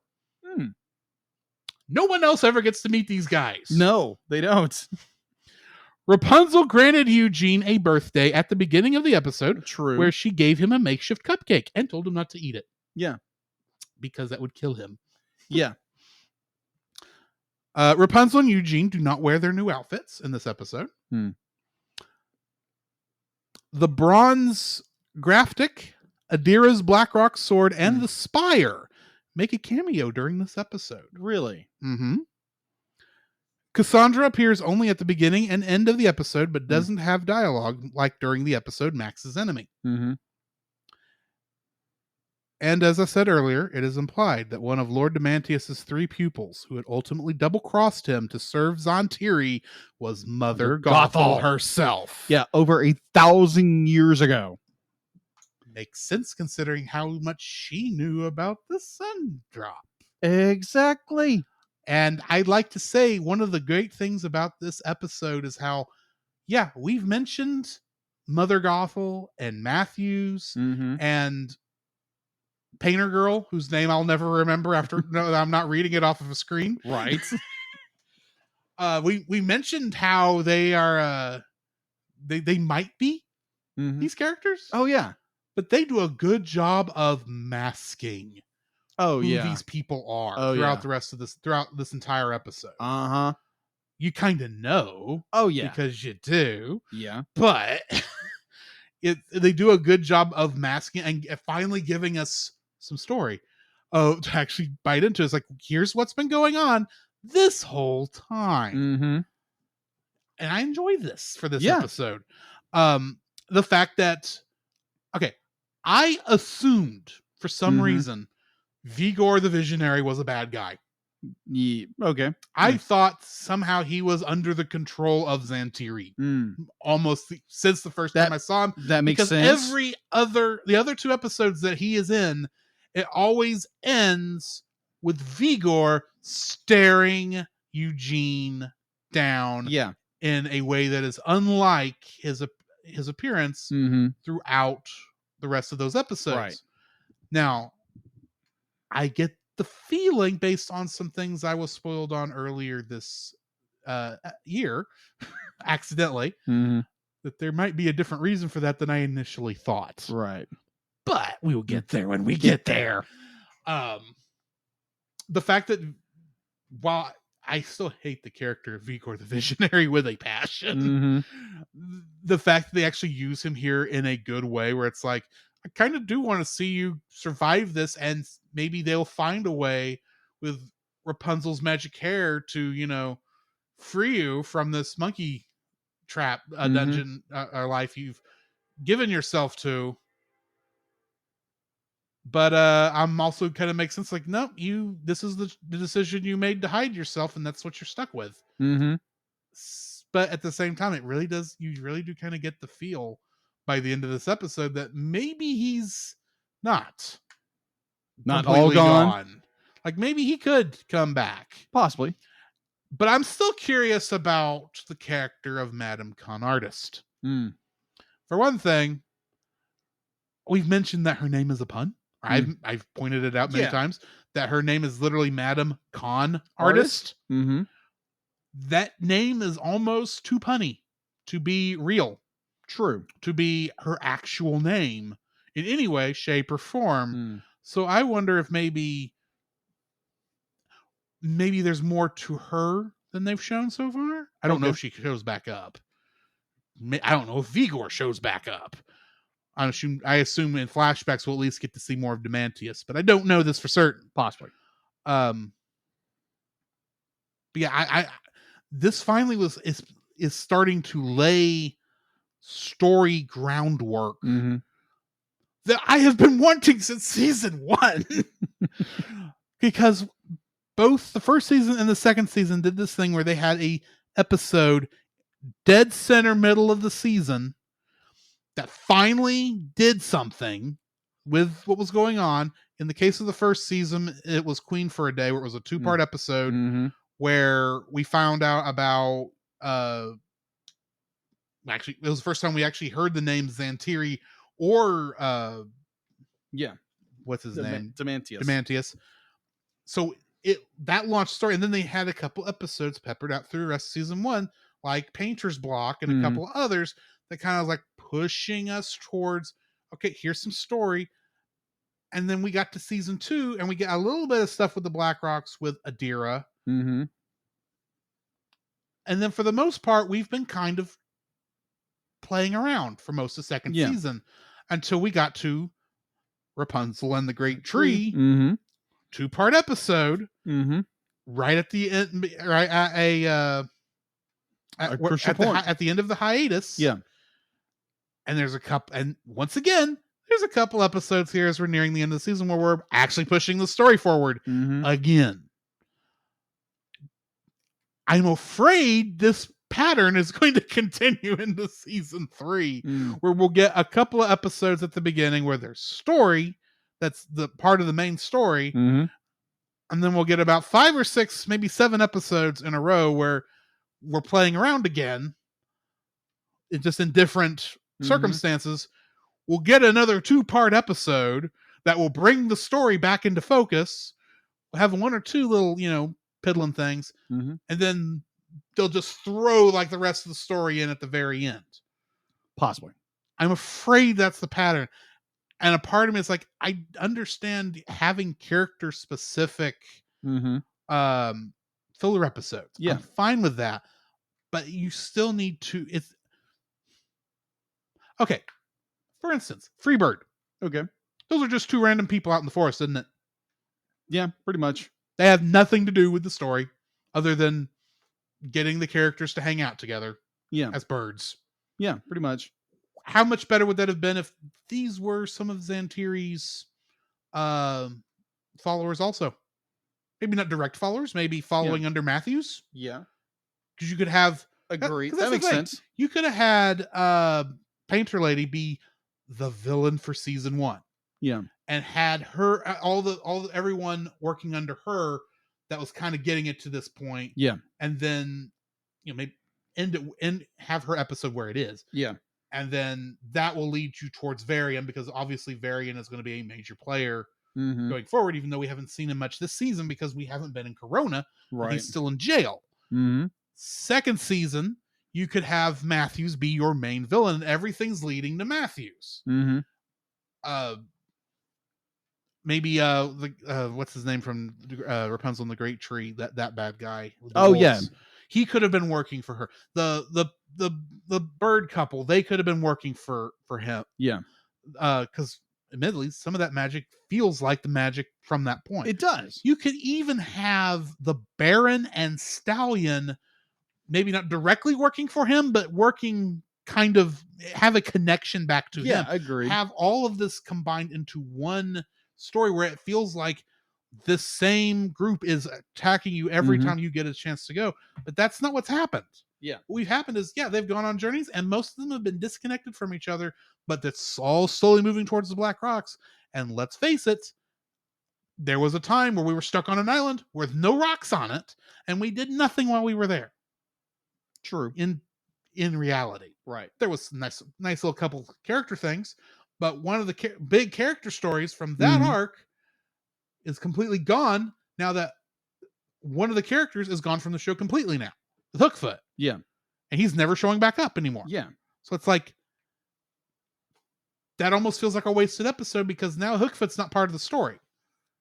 Granted, maybe they lost what they were doing with him and maybe the actors decided to he wasn't getting paid enough, or just was tired of the thing, or had to work on, or his schedule didn't work out. I don't know. Yeah. But at least I gave him a good out. True. I'll say that. But it really does feel like we've been, and don't get me wrong, I've enjoyed the show. Okay. Do not get me wrong. Yeah. But I am a little annoyed with the structure of the show, where it's goofy stuff that really leads nowhere for the first, or sorry, story at the beginning. Right. From from after the 2-parter till the halfway point, filler that does nothing for the story other than have nice things with the characters. Right. 2-parter that brings us back to the story. Some episodes that really do move the story along, but you're still peppered through with some filler here and there. Then a 2-part episode to end the season that's heavily story focused. Then a 2-part episode that's heavily story focused to start the next season, and so on and so forth. That's what we've gotten. Yeah. And that's a little bit annoying. Yeah, I agree. That that pattern is there, because I want to feel like, I'm not saying I felt like I've wasted my time, right? But they've not done a good job of making me not feel I've wasted my time. Fair enough. Because so many of the people we've gone up against, or the things that we've dealt with, the things they've had to overcome. Well, I get it. It's still a kid's show. It's still meant to be a fun show. But it really does feel like we've not done enough to connect the plot of the overall story in with the individual plots of the individual episodes. That's really what I'm trying to get at. Makes sense. Now that I've nitpicked the show to death.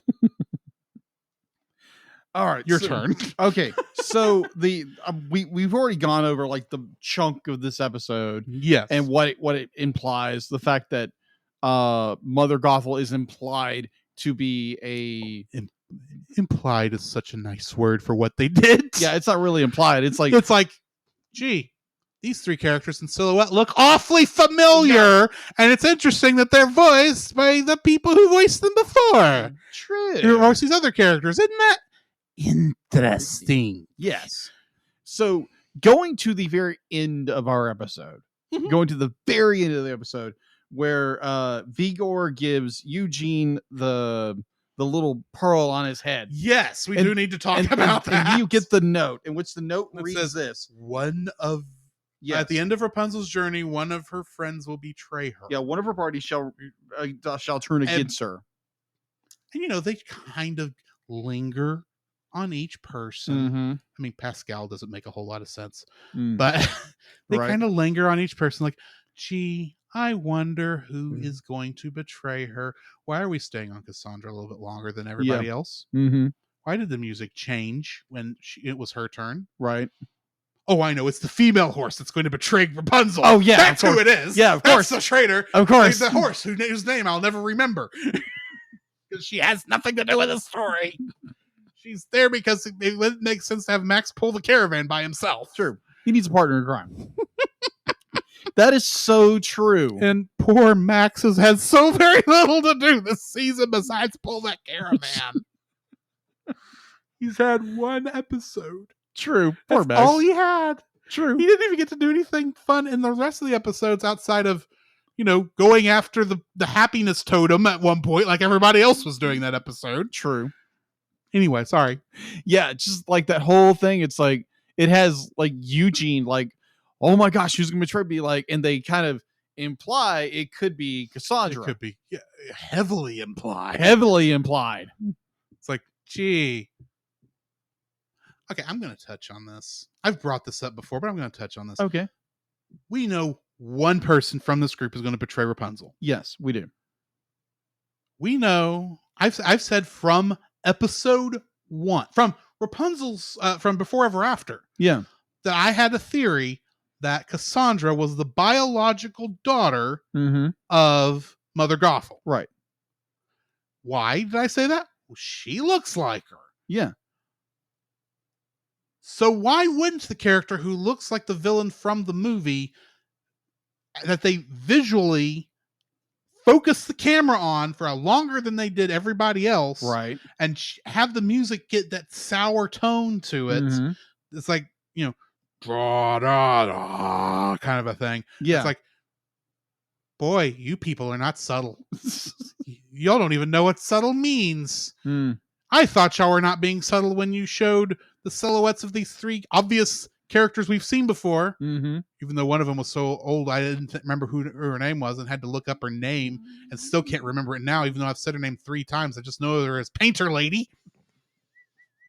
And you even hired her back to do the voice. Good job. But I thought that was not subtle. This is even less subtle. It's like, yeah, agreed. Boy, you are really hitting it home for the children in the back who still aren't going to understand. It's a wink, wink, wink, wink, wink, nudge, nudge. Let's face it. I already know Cassandra's going to betray Rapunzel. This episode tells us that. Yeah. They don't tell us how she's going to do that. Right. And let's face it, I have seen pictures of Cassandra from season 3. Right. That's all I'm going to say. Right. It was not something I was going out looking for. Right. It hits me, and it's like, why didn't I get you to look trivia up for this instead of me looking for it? Why didn't you? Why didn't I think of that 2 years ago when we started this?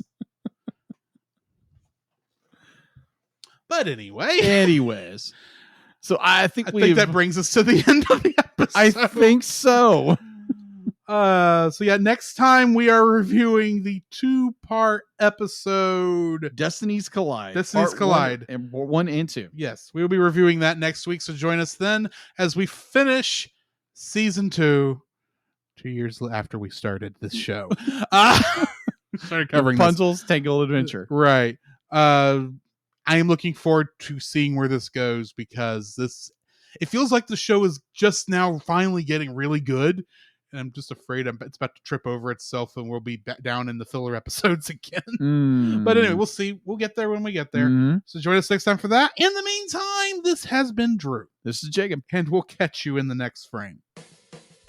You can follow Jacob on his Facebook at Jacob B. Heron. His Facebook page, Jacob's Daily Art Corner, where he tries to draw each and every day. His Instagram at Jacob B. Heron. His Twitter at Jacob Heron. And his Letterboxd at Jacob Heron. You can find Drew on Facebook at Drew Dodgen. His Facebook page, Drew's Photo Bin, to see his photography. His Letterboxd page at GGeorge759. His Twitter at GGeorge759. And Instagram at Drew Dodgen. You can like us on Facebook at the Cellcast Podcast, on Twitch at the Cellcast Gaming, on YouTube at Cellcast, on Twitter at cast_cell. The Cellcast can be found at Apple Podcasts, Google Play Podcasts, Stitcher, Spotify, or anywhere else fine podcasts are downloaded from. Please rate and review us where you found us, and also on Podchaser. Email us at thecellcastpodcast@gmail.com. The Cellcast is a proud member of both the Pop Americana and Culture Box media networks. For more information, please see the link in the description. Our theme song is Drop and Roll by Silent Partner.